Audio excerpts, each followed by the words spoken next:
Hello students, welcome to Magnet Brains. मैं रूपाली वर्मा। आज हम पढ़ने जा रहे हैं क्लास 12 की हिंदी की बुक आरोह भाग 2 की 11वां अध्याय। 11वां अध्याय है महादेवी वर्मा द्वारा रचित भक्तिन।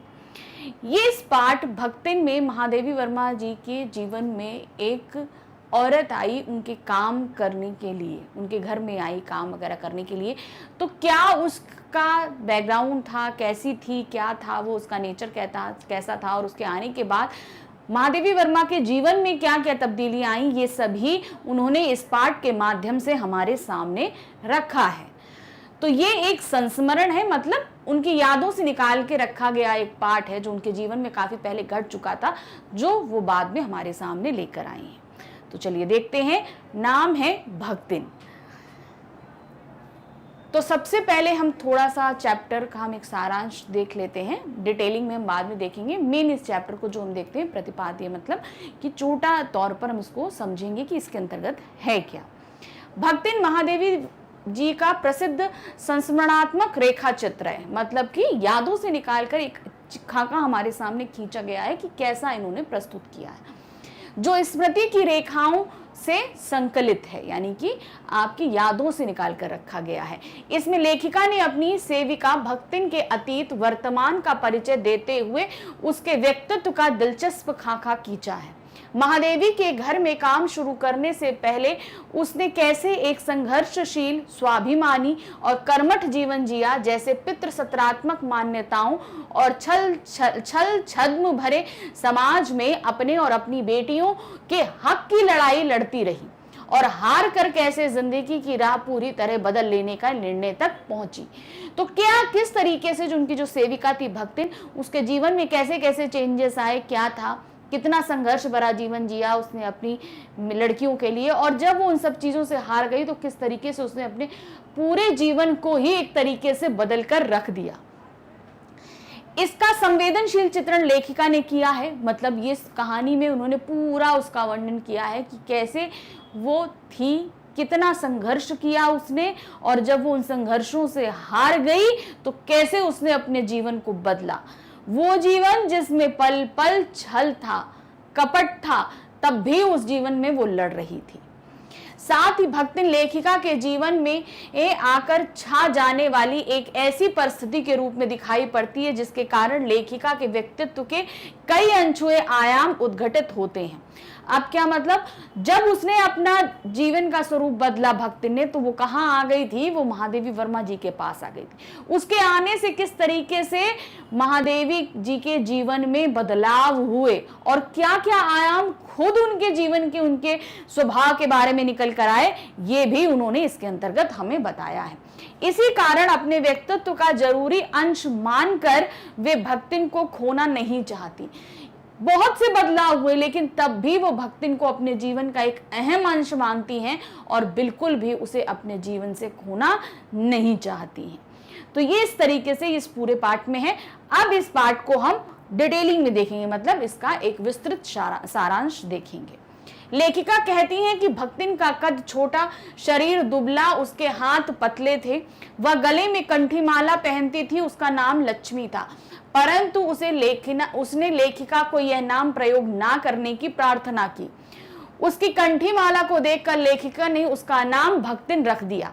सेवा धर्म में वह हनुमान से स्पर्धा करती थी। तो अब क्या है, जब वो लेखिका ने उसका बताया, कद छोटा था, पतली पतली बाहें थी और जो है दुबला पतला शरीर था, नाम लक्ष्मी था, लेकिन उसने मना किया कि मेरा नाम आप कभी इस तरीके से नहीं पुकारेंगे। लेकिन जो उसकी वेशभूषा थी, कंठी माला धारण किए हुए, तो उसी पर जो है भक्तिन का, उनको उसका नाम, लक्ष्मी का नाम भक्तिन रख दिया। भाई बुलाने के लिए कोई तो नाम चाहिए, तो उन्होंने भक्तिन रख दिया।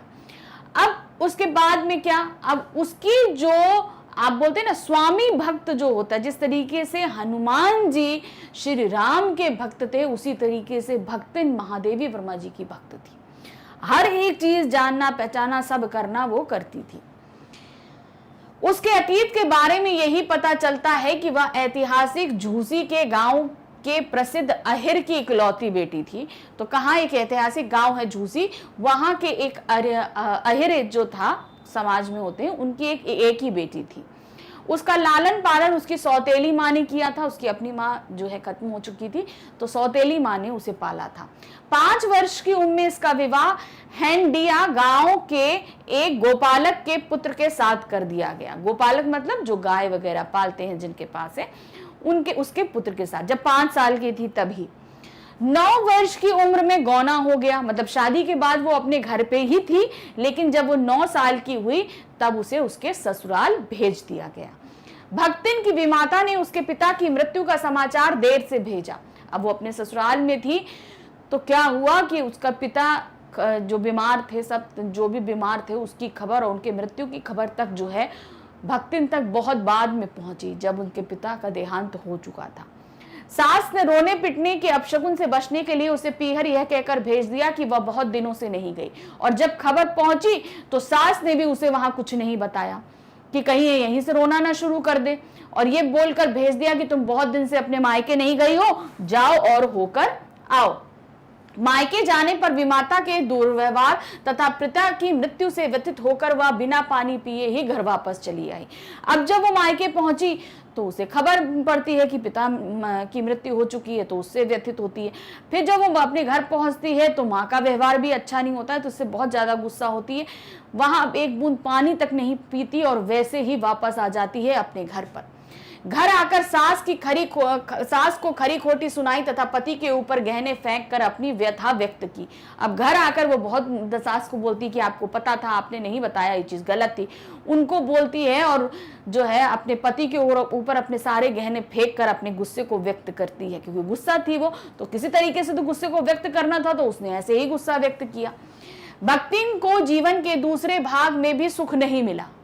ठीक है, दूसरा भाग उसका पहला उसका जो मायके में था, दूसरा भाग उसका कहाँ था, जब वो ससुराल में था। उसके लगातार 3 लड़कियां पैदा हुई। अब जब क्या हुआ, एक के बाद एक 3 लड़कियां पैदा हुई, तो सास और जेठानियों ने उसकी उपेक्षा करनी शुरू कर दी। अब चूंकि उसके बेटे नहीं हुए तो बेटियों के कारण जो है सब उसको उपेक्षा करते थे, उससे तरह तरह अच्छा व्यवहार नहीं करते थे। इसका कारण यह था कि सास के 3 कमाऊ बेटे थे तथा जेठानियों के काले काले पुत्र थे।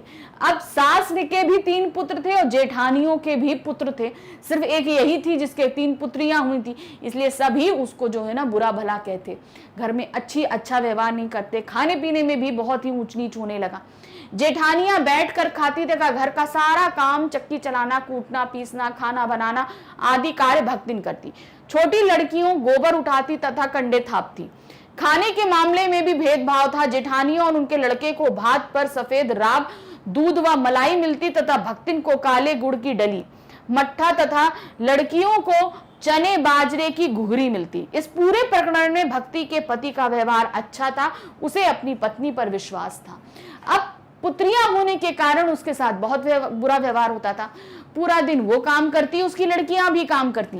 खाने को लेकर भी था, खाने में जेठानियों को और उनके पुत्रों को बहुत अच्छा खाना मिलता, जबकि इधर भक्तिन और उनकी लड़कियों को रूखा सूखा खाना दे दिया जाता था। ये सब जितना हो रहा था, इसमें पति जो भक्तिन का पति था उसका व्यवहार भक्तिन और उसकी लड़कियों के साथ बहुत अच्छा था, इसलिए तो वो ये सब चीजें सहती चली जा रही थी। वो जान समझता था कि जो है मेरी जो पत्नी है वो अच्छी है, ये चीजें वो अच्छे से जानता था, इसलिए अपनी पत्नी का साथ बहुत अच्छे से देता था।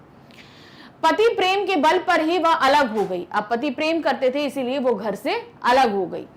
अलग होते समय उसके ज्ञान के कारण उसे गाय, भैंस, खेत खलियान, अमराई के पेड़ आदि ठीक ठाक मिल गए। परिश्रम के कारण घर में समृद्धि आ गई। अब क्या हुआ, जब अलग हुई तो अब अभी तक वो सब कुछ संभालती आ रही थी, खेत खलियान, गाय भैंस सब कुछ, तो उसे अच्छा ज्ञान था क्या अच्छा होता है क्या बुरा होता है।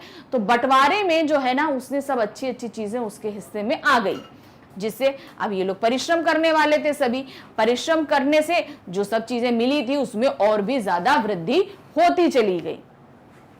पति ने बड़ी लड़की का विवाह धूमधाम से किया। 3 लड़कियां थी ना, तो पहली लड़की का विवाह धूमधाम से किया। इसके बाद वह 2 कन्याओं को छोड़कर चल बसा। फिर 2 कन्याएं जो थी वो उसको छोड़कर वो मृत्यु को प्राप्त हो गया। इस समय भक्तिन की आयु 29 वर्ष थी। उसकी संपत्ति देखकर परिवार वालों के मुंह में पानी आ गया। उन्होंने दूसरे विवाह का प्रस्ताव किया तो भक्ति ने स्पष्ट मना कर दिया। उसने केश कटवा दिए तथा गुरु से मंत्र लेकर कंठी बांध ली। अब क्या हुआ, जब पति का देहावसान हो गया तो अब सभी की नजर उनकी संपत्ति पे आ गई। भाई इतना अच्छा है, सब कुछ है, तो अब ये हुआ कि भाई भक्तिन की शादी करा दी जाए तो वो अपने घर चली जाएगी और इतना सब कुछ अच्छा है ये हमें वापस मिल जाएगा। तो भक्तिन ने साफ इनकार कर दिया कि हम शादी नहीं करेंगे, दूसरी शादी हम नहीं करेंगे। उसने बाल घुटा लिए। उस समय था कि जो विधवा हो जाते हैं वो अपने बालों का मुंडन करा लेते हैं, उन्हें बड़े केश रखने की परमिशन नहीं होती थी समाज में। उसने बाल घुटवा लिए और गुरु मंत्र ले लिया और चुपचाप वो अपने घर के कार्यों में लग गई। उसने दोनों लड़कियों की शादी कर दी। अब उसकी जो 2 लड़कियां और थी, एक की तो पति करके गया था, बाकी की जो 2 लड़कियां बची थी उन दोनों लड़कियों की उसने शादी कर दी। पति के चुने दामाद को घर जमाई बनाकर रख लिया। अब जो पहली लड़की जिसकी शादी पति करके गया था उस दामाद को उसने घर पर लाकर रख लिया, उसको घर जमाई बना लिया। जीवन के तीसरे परिच्छेद में दुर्भाग्य ने उसका पीछा नहीं छोड़ा। उसकी लड़की भी विधवा हो गई। परिवार वालों की दृष्टि उसकी संपत्ति पर थी। अब यहां से उसका तीसरा परिच्छेद शुरू होता है। उसने एक तरीके से अपनी सारी रिस्पॉन्सिबिलिटीज पूरी कर ली थी। लड़कियों की शादी हो गई थी, सब कुछ हो गया था। घर को संभालने के लिए भी वो अपने बड़े दामाद को ले आई थी, सब था। लेकिन अब जब तीसरा परिच्छेद जहां पर हम सारी रिस्पॉन्सिबिलिटी खत्म कर चुके होते हैं उस जगह पे आई तो वहां पर उसके बड़ी लड़की का जो पति था वो खत्म हो गया, उसकी मृत्यु हो गई और फिर से ये लोग उसी अधर में आके खड़े हो गए। फिर परिवार वालों की नजर उसकी संपत्ति पर आकर गड़ गई कि अब संपत्ति के लिए कुछ किया जाए। उसका जेठ विधवा बेटी के विवाह के लिए अपने तीतर लड़ाने वाले साले को बुला लाया, क्योंकि उसका विवाह हो जाने पर सब कुछ उन्हीं के अधिकार में होता। अब उस संपत्ति को हथियाने के लिए उनके जेठ जेठानियों ने नई चाल चली। जेठ अपना एक साला पकड़ लाया जो कुछ नहीं करता था, तीतर बटे लड़ाता रहता था। होता ना, लड़ाई होती है गांव में, उसी तरीके से मतलब एक तरीके से कहा जाए तो वो कुछ नहीं करता था। उसको उठा लाया कि इससे शादी करी जाए। अब इससे अगर शादी हो जाएगी तो घूम फिर के संपत्ति हमारे घर में वापस चली आएगी। भक्तिन की लड़की ने उस वर को नापसंद कर दिया। वो जो लड़का आया था उसको पसंद कर दिया कि इसके साथ हम शादी नहीं करेंगे। माँ बेटी मन लगाकर अपनी संपत्ति की देखभाल करने लगी। एक दिन भक्तिन की अनुपस्थिति में वह तीतरबाज वर ने बेटी की कोठरी में घुसकर भीतर से दरवाजा बंद कर लिया और उसके समर्थक गांव वालों को बुलाने लगे। लड़की ने खूब मरम्मत की तो पंच समस्या में पड़ गए। अंत में पंचायत ने कलयुग को इस समस्या का कारण बताया। अपीलहीन फैसला हुआ कि दोनों को पति पत्नी के रूप में रहना पड़ेगा। अब क्या हुआ, लड़की मान नहीं रही थी तो एक दिन क्या हुआ, भक्तिन वहां उपस्थित नहीं थी। वो लड़का चुपचाप लड़की के कमरे में घुस गया और भीतर से दरवाजा बंद कर लिया। अब उसके समर्थक यानी कि भक्तिन के जेठ जेठानियों ने गांव वालों को सबको बुलाकर वहां उपस्थित कर लिया कि भाई ये दोनों एक कमरे में हैं, अब तो शादी करनी पड़ेगी। लेकिन इसके विपरीत उलट हो गया। लड़की ने उस लड़के को मां अच्छे खासे से मार पीट के मरम्मत करके रूम के बाहर, कमरे के बाहर फेंक दिया। अब पंचायत वाले परेशान कि ये लड़की ने आमंत्रित किया था, ये तो पिट के लड़का बाहर आया है। पंचायत भी फैसला नहीं दे पा रही थी कि क्या दे। तो हार के अंत में फैसला ये हुआ कि ये कलयुग की देन है। अब इन परिस्थितियों में ये दोनों पकड़े गए हैं, इसलिए इनका विवाह होना जरूरी है। पंचायत का फैसला था कि अब इन दोनों को पति पत्नी के रूप में रहना पड़ेगा। अब उसकी लड़की क्या करती, मगर उसको उस लड़के के साथ शादी करनी पड़ी। वो नहीं चाहती थी लेकिन तब भी उसको शादी करनी पड़ी। अपमानित बालिका व मां विवश थी। अब कुछ भी नहीं कर सकते थे क्योंकि पंचायत का फैसला था तो उसको मानना ही था। यह संबंध सुक्कर नहीं था। दामाद निश्चिंत होकर तीतर लड़ाता था, जिसकी वजह से पारिवारिक द्वेष इस कदर बढ़ गया कि लगान अदा करना भी मुश्किल हो गया। लगान ना पहुंचने के कारण जमींदार ने भक्तिन को कड़ी धूप में खड़ा कर दिया। अब क्या था, शादी हो गई। अब वो लड़का जो है वो निश्चिंत होकर तीतर बटेर यानी कि जो भी वो अपना कार्य करता था फालतू के, वो सारे दिन पूरा दिन काम करता। अब इन सब कारण, क्योंकि अब क्या था, संपत्ति को हथियाने के चक्कर में काम होने लगा। वो लड़का जो है जेठ जेठानी जो है संपत्ति को लेना चाहते थे। घर में कलह होने लगे, जिसके कारण क्या हुआ कि समय पर लगान भी ये लोग अदा नहीं कर पा रहे थे कलह के कारण।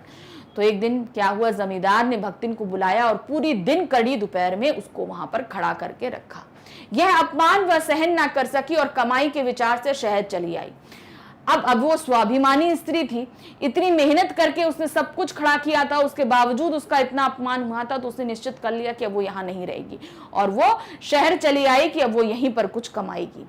जीवन के अंतिम परिच्छेद में घुटी हुई चांद मैली धोती तथा गले में कंठी पहने वह लेखिका के पास नौकरी के लिए पहुंची और उसने रोटी बनाना, दाल बनाना आदि काम जानने का दावा किया।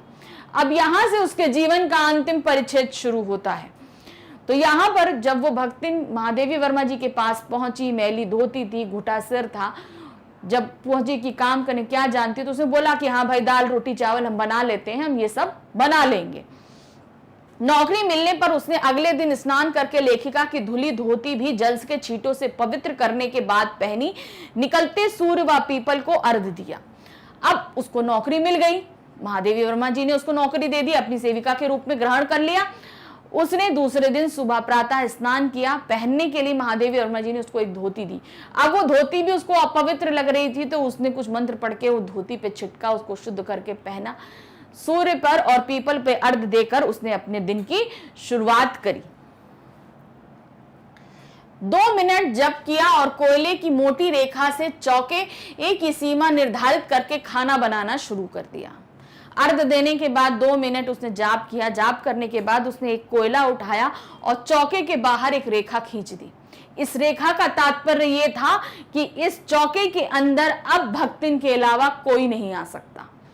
पहले, बहुत पहले ऐसा हुआ करता था कि चौके के अंदर हर किसी का प्रवेश वर्जित था, कोई भी चौके के अंदर नहीं जा सकता था। ऐसा इसलिए होता था कि पहले जो है ना बहुत छूत पाक मानी जाती थी, तो इसलिए वही चीजें, सारी चीजें भक्तिन भी अपनाती थी।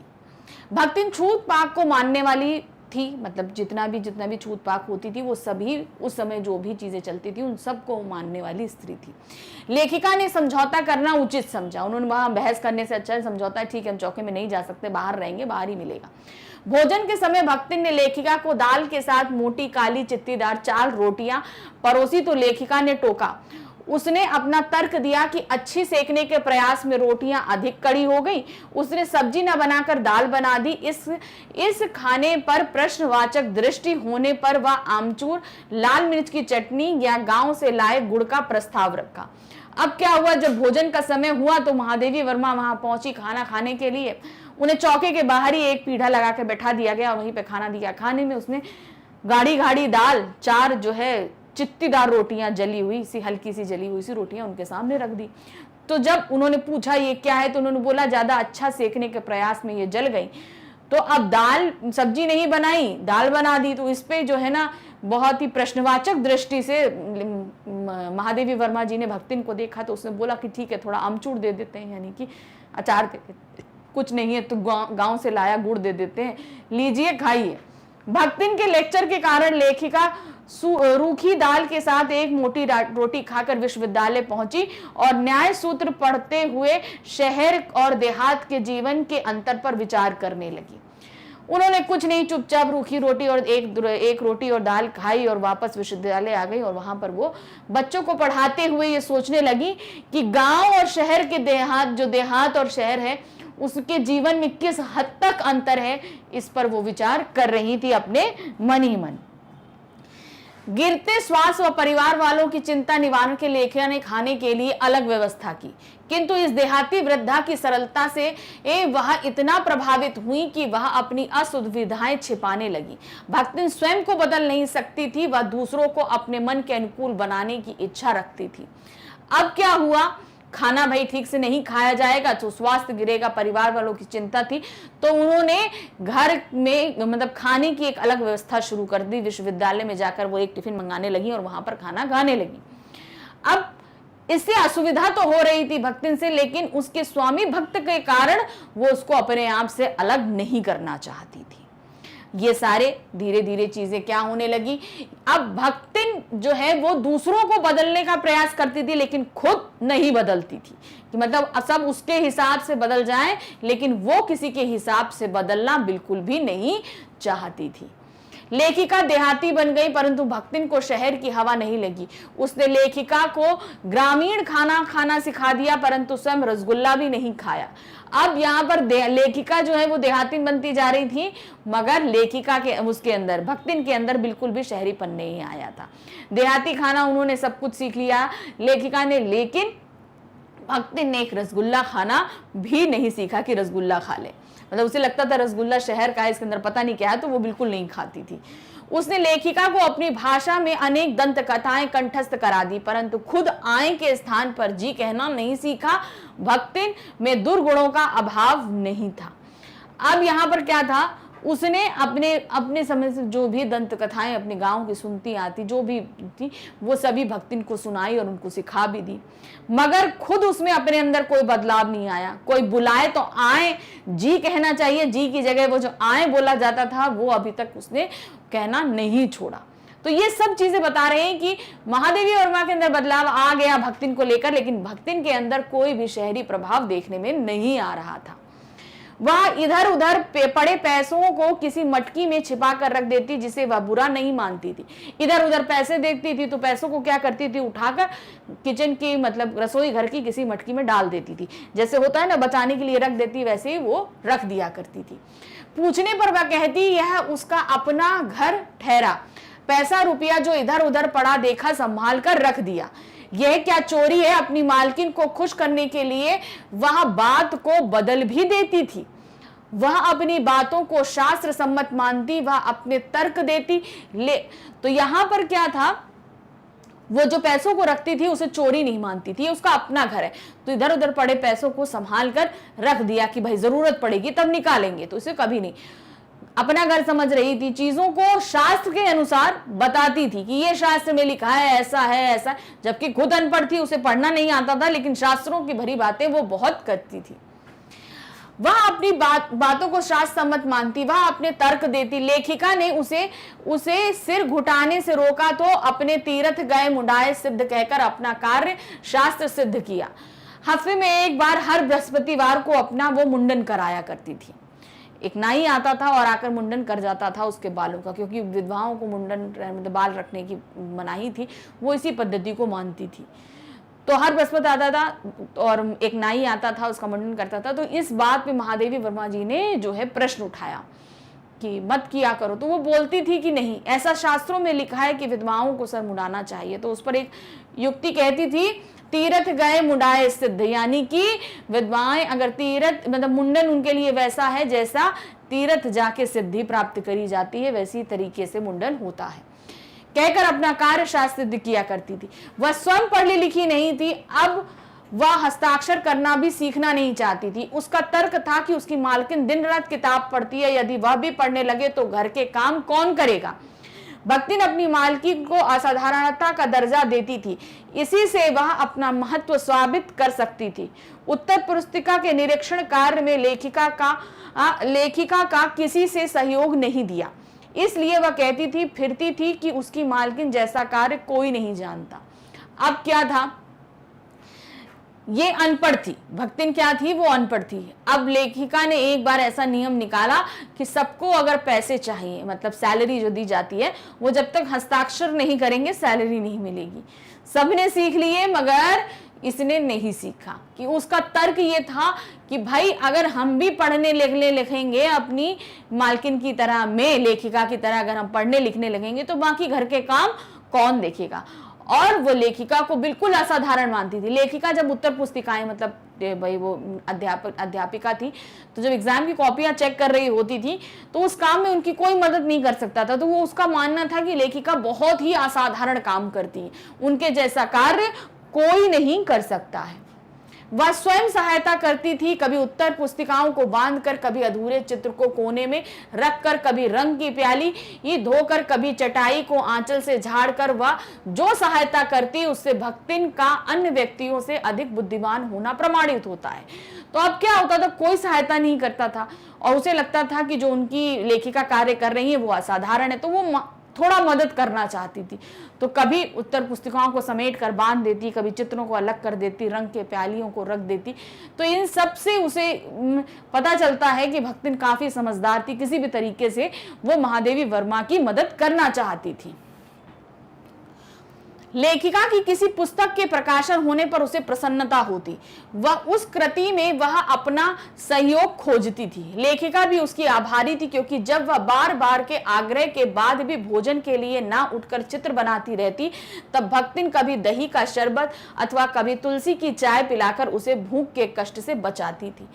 अब जब लेखिका की कोई पुस्तक प्रकाशित होती है तो उसे बहुत अच्छा लगता था। उसे लगता था उसमें उस पुस्तक प्रकाशन में, यानी कि पुस्तक जो छप के आई है, उसमें वो अपना सहयोग ढूंढती थी कि इस पुस्तक में हमने क्या सहयोग किया है जब इसको लिख रही थी हम लेखिका। अब जो लेखिका थी वो भी जो है भक्तिन की बहुत आभारी थी। क्या था होता था, जब वो किसी चित्र को बना रही हैं, कुछ कर रही हो रही थी, बिजी होती थी, खाना खाने नहीं आती थी, तो भक्तिन क्या करती थी, कभी दही का शरबत बना लाई, कभी चाय बना लाई। तो इस तरीके से उनको भूख लगती थी, वो इस तरीके से उनकी भूख को शांत किया करती थी, ताकि उनके काम में खलल भी ना पड़े और उनको भूख भी ना लगे। भक्तिन में गजब का सेवा भाव था। छात्रावास की रोशनी बुझने पर जब लेखिका के परिवार के सदस्य हिरनी, सोना, कुत्ता, बसंत, बिल्ली, गोधुली भी आराम करने लगते, तब भी भक्तिन लेखिका के साथ जागती थी। वह उसे कभी पुस्तकें देती, कभी स्याही तो कभी फाइलें देती। अब क्या होता था, उनके यहाँ हॉस्टल भी था जहां पर रहती थी महादेवी वर्मा, लड़कियां भी रहती थी। क्या होता, जब हॉस्टल की लाइट बुझ जाती थी, उनके परिवार में जो सदस्य थे, तो उनके कुत्ता, बिल्ली, हिरन, ये भी जब सो जाते थे, मगर भक्तिन नहीं सोती थी। हमेशा उनकी मदद के लिए वो तत्पर ही रहती थी, कुछ ना कुछ मदद करती ही रहती थी, जिससे उनके साथ वो बनी ही रहे। भक्तिन लेखिका के जागने से पहले जागती थी तथा लेखिका के बाद सोती थी। बद्री केदार के पहाड़ी तंग रास्तों पर वह लेखिका के आगे चलती, परंतु गांव की धूल भरी पगडंडी पर उनके पीछे रहती। अब क्या था, उसका काम था लेखिका के पहले जागना, यानी कि जब वो जागे तो उनका जो भी उनको जरूरत हो वो भक्तिन देने के लिए उपस्थित रहे। बद्री केदारनाथ के रास्ते, जो पथरीले कंकड़ी रास्ते थे, उसमें हमेशा उनके पीछे चलती थी। आगे चलती थी। कारण क्या था, वो मुश्किल रास्ते होते थे, तो उन रास्तों को परखती थी, तब कहीं जो है लेखिका को आगे आने देती थी। लेकिन पगडंडी के जो धूल भरे रास्ते हैं उनमें पीछे चलती थी, क्योंकि अगर वो आगे चलेगी तो धूल उड़ेगी, उससे लेखिका को परेशानी होगी।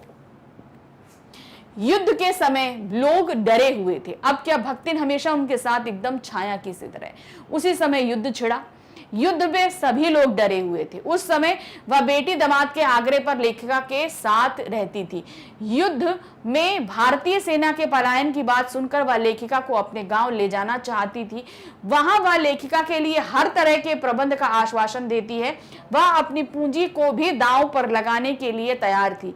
लेखिका का मानना है कि उनके बीच स्वामी सेवक का संबंध नहीं था।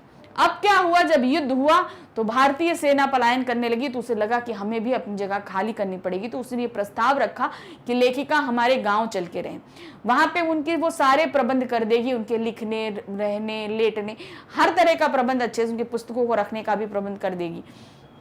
लेकिन वो नहीं जाती है, लेखिका मना कर देती है कि हम नहीं जाएंगे, तो वो यहीं रहती है और अपनी सारी पूंजी वो उनको लगाने, वो भी बोलती है कि हम अपनी सारी पूंजी आपके भरण पोषण में खर्च कर देंगे। लेकिन भक्तिन, जो लेखिका है, वो तैयार नहीं होती।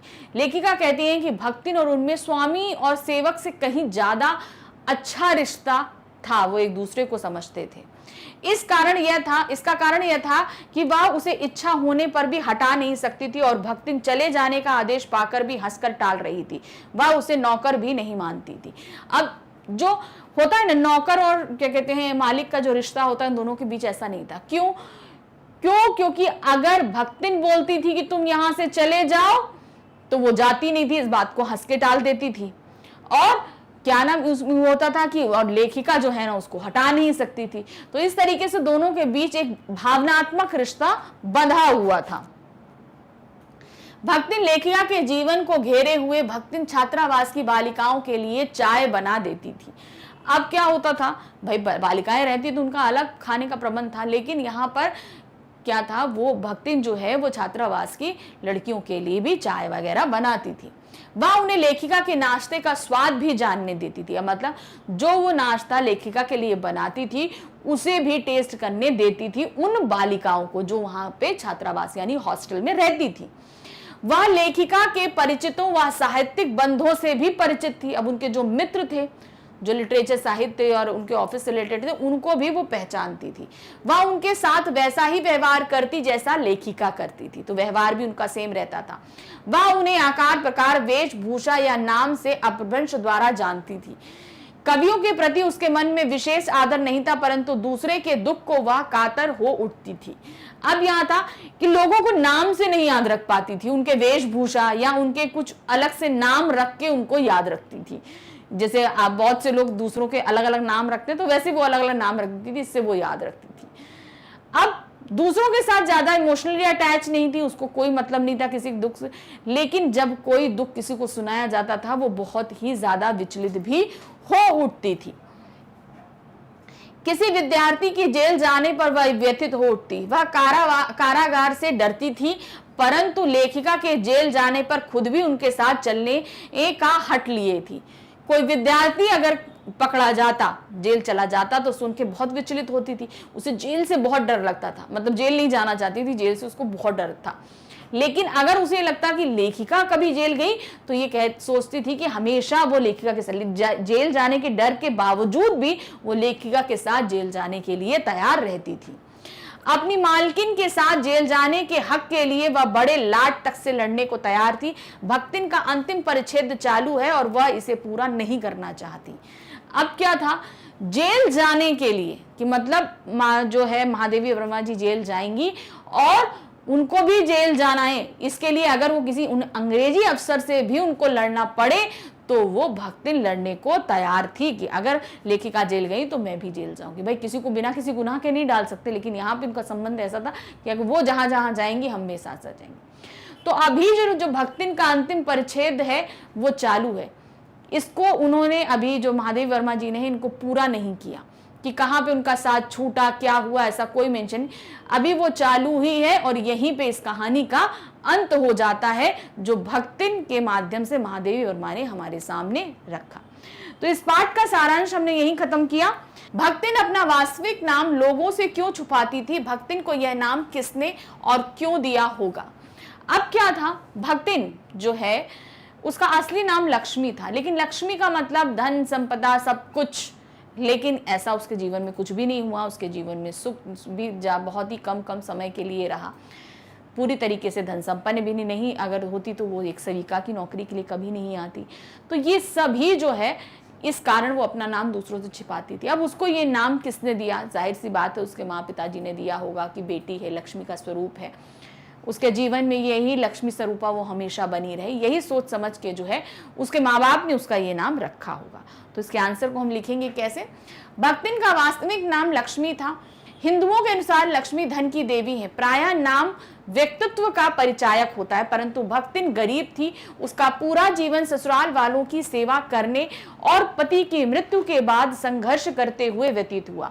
इस प्रकार उसके नाम का वास्तविक अर्थ और उसके जीवन का यथार्थ दोनों परस्पर भिन्न थे।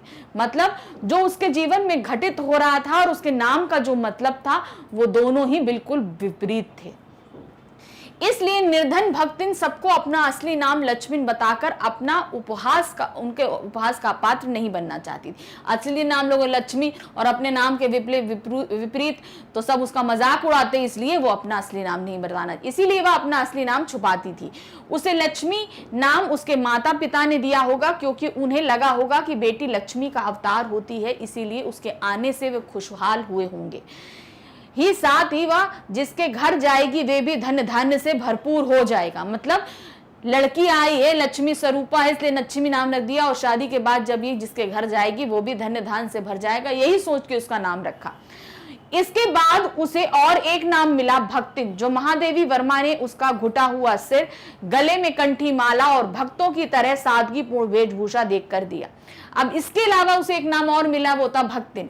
ये नाम दिया था महादेवी वर्मा जी ने, कारण था उसका घुटा हुआ सिर, सादी वेशभूषा, एकदम सिंपल वेशभूषा, उसका घुटा हुआ सिर था, कंठी माला धारण, जैसे एक भक्तिन होती है ना ईश्वर की भक्तिन, उसी तरीके से थी, इसीलिए उसका नाम भक्तिन उन्होंने रख दिया था। क्वेश्चन नंबर 2, 2 कन्या रत्न पैदा करने पर भक्तिन पुत्र महिमा में अंधी अपनी जेठानियों द्वारा घृणा व उपेक्षा का शिकार बनी। ऐसी घटनाओं से ही अक्सर यह धारणा चलती है कि स्त्री ही स्त्री की दुश्मन होती है। क्या इससे आप सहमत हैं? तो अब क्या था कि उसके घर में जब उसकी जेठानियों के पुत्र हुआ था, इसने पुत्रियों को जन्म दिया, इस कारण से घर में उसकी बहुत उपेक्षा होती थी। मतलब खाने तक को उसे ठीक से नहीं दिया जाता था, घर के सारे कार्य किए जाते थे। तो यहाँ पर एक स्त्री ही स्त्री का शोषण कर रही थी, ये चीज उजागर होती है। तो क्या दिया यहाँ पर? हाँ, हम इस बात से पूरी तरह सहमत हैं, क्योंकि भक्तिन के पुत्र ना होने पर उसे उपेक्षा अपने ही घर की स्त्रियों अर्थात सास और जेठानियों से मिली। यानी कि उसकी सास और जेठानियां ही उसी का शोषण करती थी। सास जेठानियां चौकी पर बैठकर आराम फरमाती थी, क्योंकि उन्होंने लड़कों को जन्म दिया था। भले ही वे किसी लायक नहीं थे, और भक्तिन तथा उसकी नन्ही बेटियों को घर और खेतों का सारा काम करना पड़ता था। काम करने के मामले में सास और जेठानियां बैठी रहती, लड़के उनके पूरा दिन धूल उड़ाते रहते, मगर इधर भक्तिन और उसकी बेटियों को घर का खेत का सारा काम करना पड़ता था। यहाँ तक कि उनके खाने पीने में भी अंतर था। जेठानियों के लड़के दूध मलाई खाते और लड़कियां मोटा अनाज। लड़कियां होने के बावजूद उसके पति का भक्तिन के प्रति स्नेह कभी कम नहीं हुआ। मेरे हिसाब से किसी भी घर में बिना स्त्री की सहमति के भ्रूण हत्या, दहेज की मांग, परिवार में बेटा बेटी में अंतर, बेटी बहुओं पर अत्याचार आदि नहीं किया जा सकता। तो यहाँ पर क्या था, उसका पति उसको हमेशा बहुत प्यार करता था। उसकी नहीं कि बेटियां हैं तो हम उसका प्यार नहीं करें, ऐसा कुछ नहीं होता था, बहुत अच्छे से प्यार करता था। लेकिन ये भी सही है कि बिना एक स्त्री के सहमति के घर के अंदर शोषण कभी भी एक स्त्री का नहीं हो सकता, चाहे जितना भी कोई बड़ा संपन्न घर क्यों ना। प्रश्न 3 है, भक्तिन की बेटी पर पंचायत द्वारा जबरन पति थोपा जाना एक दुर्घटना भर नहीं है, बल्कि विवाह के संदर्भ में स्त्री के मानवाधिकार, यानी विवाह करे या ना करे अथवा किससे करे, तो एक ये लड़की का अधिकार है कि वो जिससे भी शादी करना चाहे, मतलब वो शादी करना चाहती है, नहीं करना चाहती, और अगर करना चाहती है तो किससे करना चाहती है, ये लड़की का अधिकार होता है। इसकी स्वतंत्रता को कुचलते रहने की सदियों से चली आ रही सामाजिक परंपरा का प्रतीक है। कैसे? तो जो घटना घटी, पंचायत ने जबरदस्ती उसको बोला कि उसे जो है वो जेठ के साले से शादी करनी पड़ेगी, जबकि उसको पसंद नहीं था। तो ये जो परंपरा चली आ रही है, क्या ये सिर्फ यहीं तक सीमित थी या इसके आगे बहुत पहले से होती आ रही है? तो इस पे आपको एक टिप्पणी लिखनी है। तो क्या है, भक्तिन की बेटी के संदर्भ में पंचायत द्वारा किया गया न्याय तर्कहीन और अंधे कानून पर आधारित है। जाहिर सी बात है, जब ये देखा, ये बोला गया कि भरी लड़की ने सहमति से उसको अंदर बुलाया, दोनों सहमति से कमरे के अंदर थे, लेकिन ये चीज बाहर फैलाई गई, लेकिन इसके विपरीत घटना घटी। क्यों? क्योंकि भक्तिन की बेटी ने उस लड़के को बहुत अच्छे से मार पीट के कमरे के बाहर निकाला। तो सबको ये पता चला था कि लड़का जबरदस्ती घुसा है, लड़की की सहमति से नहीं था। तो फिर शादी करने के लिए बाध्य क्यों किया गया? ये चीज गलत थी। भक्तिन के जेठ के बेटे ने संपत्ति के लालच में षड्यंत्र कर उसकी विधवा लड़की को धोखे से जाल में फंसाया था। यानी कि उसकी लड़की विधवा थी, अब वो संपत्ति चाहते थे, इसीलिए उसने धोखा किया था। पंचायत ने निर्दोष लड़की की कोई बात नहीं सुनी और एक तरफा फैसला देकर उसका विवाह जबरदस्ती उसके निकम्मे तीतरबाज साले से कर दिया। इसी वजह से भक्तिन को भी घर छोड़ना पड़ा। विवाह के इस संदर्भ में स्त्री के अधिकारों को कुचलने की परंपरा हमारे देश में सदियों से चली आ रही। ये कभी अभी की नहीं थी, बहुत पहलों से चली आ रही। पहले तो अधिकार ही नहीं था कि आप सोचिए कि किससे शादी करनी है। आज भी हमारे समाज में स्त्रियों के विवाह का निर्णय उसके परिवार वालों द्वारा लिया जाता है, उसे बेजान वस्तु की तरह अनजान हाथों में सौंप दिया जाता है। मतलब ये बहुत पहले से चला आ रहा है। शादी करनी लड़की को है, मगर उससे कुछ नहीं पूछा जाता था, जहां उठाए जहां बांध दिए, बेजान एक वस्तु की तरह उसे जहां जाता था वहां बांध दिया जाता था। और ये पहले बहुत हुआ करता था, मगर आज भी ऐसा होता है। शादी के मामले में स्त्रियों की सम्मति नहीं पूछी जाती है कि आप क्या चाहते हैं। क्वेश्चन नंबर 4 है, भक्तिन अच्छी है ये कहना कठिन होगा क्योंकि उसमें दुर्गुणों का अभाव नहीं। ये लेखिका ने ऐसा क्यों कहा होगा? अब क्या कारण था? लेखिका अच्छी थी, उसको निकालना नहीं चाहते थे, लेकिन उसके अंदर कोई दुर्गुण नहीं था, तो ये कहना गलत है। उसके अंदर बहुत से दुर्गुण थे। ये तर्क उन्होंने दिया क्यों? तो ये आपको बताना है किस पाठ के आधार पे आप ये बढ़ के बताएंगे कि उसके अंदर कौन कौन से दुर्गुण थे। तो वही कुछ हमने यहाँ निकल के रखे हैं, देखिए। यद्यपि भक्तिन महादेवी जी की सेवा पूरे मन से करती थी, तथापि कई गुणों के साथ साथ भक्तिन के व्यक्तित्व में कुछ दुर्गुण भी निहित थे। क्या थे वो दुर्गुण? वह घर में इधर उधर पड़े पैसे भंडार घर की मिट्टी में छुपा देती थी और अपने इस कार्य को चोरी नहीं मानती थी। मतलब पैसे उठाए और जो भंडार गृह यानी कि रसोई होता था जहां अनाज रखा रहता था वहां छुपा देती थी, मगर इसे चोरी नहीं करती। लेकिन किसी के भी पैसे को बिना पूछे उठाना चोरी ही होती है। महादेवी के क्रोध से बचने के लिए भक्तिन बात को इधर उधर करके बताने को झूठ नहीं मानती। अपनी बात को सही सिद्ध करने के लिए वह तर्क वितर्क भी करती। अगर भक्तिन से किसी चीज की डांट पड़ती थी तो वो बात को इधर उधर करती, और अगर भक्तिन डांटती तो उनके साथ वो जवाबदेही भी करती थी। ये भी एक दुर्गुण था उसके अंदर। वह दूसरों को अपनी इच्छा अनुसार बदल देना चाहती थी, पर स्वयं बिल्कुल नहीं बदलती थी। दूसरों अपने हिसाब से क्या खाना है, कैसा रहना है, क्या पहनना है, सब करना, ये सब अपने हिसाब से चाहती थी, लेकिन अपने आप को कभी भी 1% भी दूसरों के हिसाब से बदलना नहीं चाहती थी। अगर आप चाहते हैं कि हमारे हिसाब से कोई बदले तो आपको भी उसके हिसाब से थोड़ा सा बदलना पड़ता है, लेकिन भक्तिन ऐसा नहीं करती थी। वह शास्त्रीय बातों की व्याख्या अपनी इच्छानुसार करती थी और उन्हें अपने नियमों व आदतों को उस आधार पर सही ठहराती थी। अब वो जो भी नियम चीजें फॉलो करती थी वो कहती थी शास्त्रों में लिखा है, जबकि शास्त्र उतने पढ़े नहीं, लेकिन उन बातों को शास्त्रों के आधार पर सही ठहराती थी।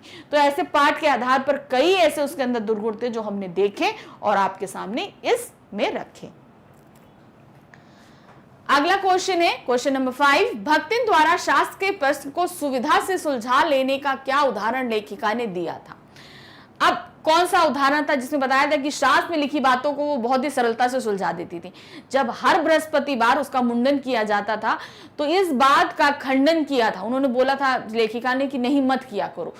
तब उसने बोला था कि तीर्थ गए सर मुंडाए, मतलब शास्त्र में ये लिखा है कि आपका सर मुंडन वैसा ही है जैसा तीर्थ का सुख प्राप्त होता है।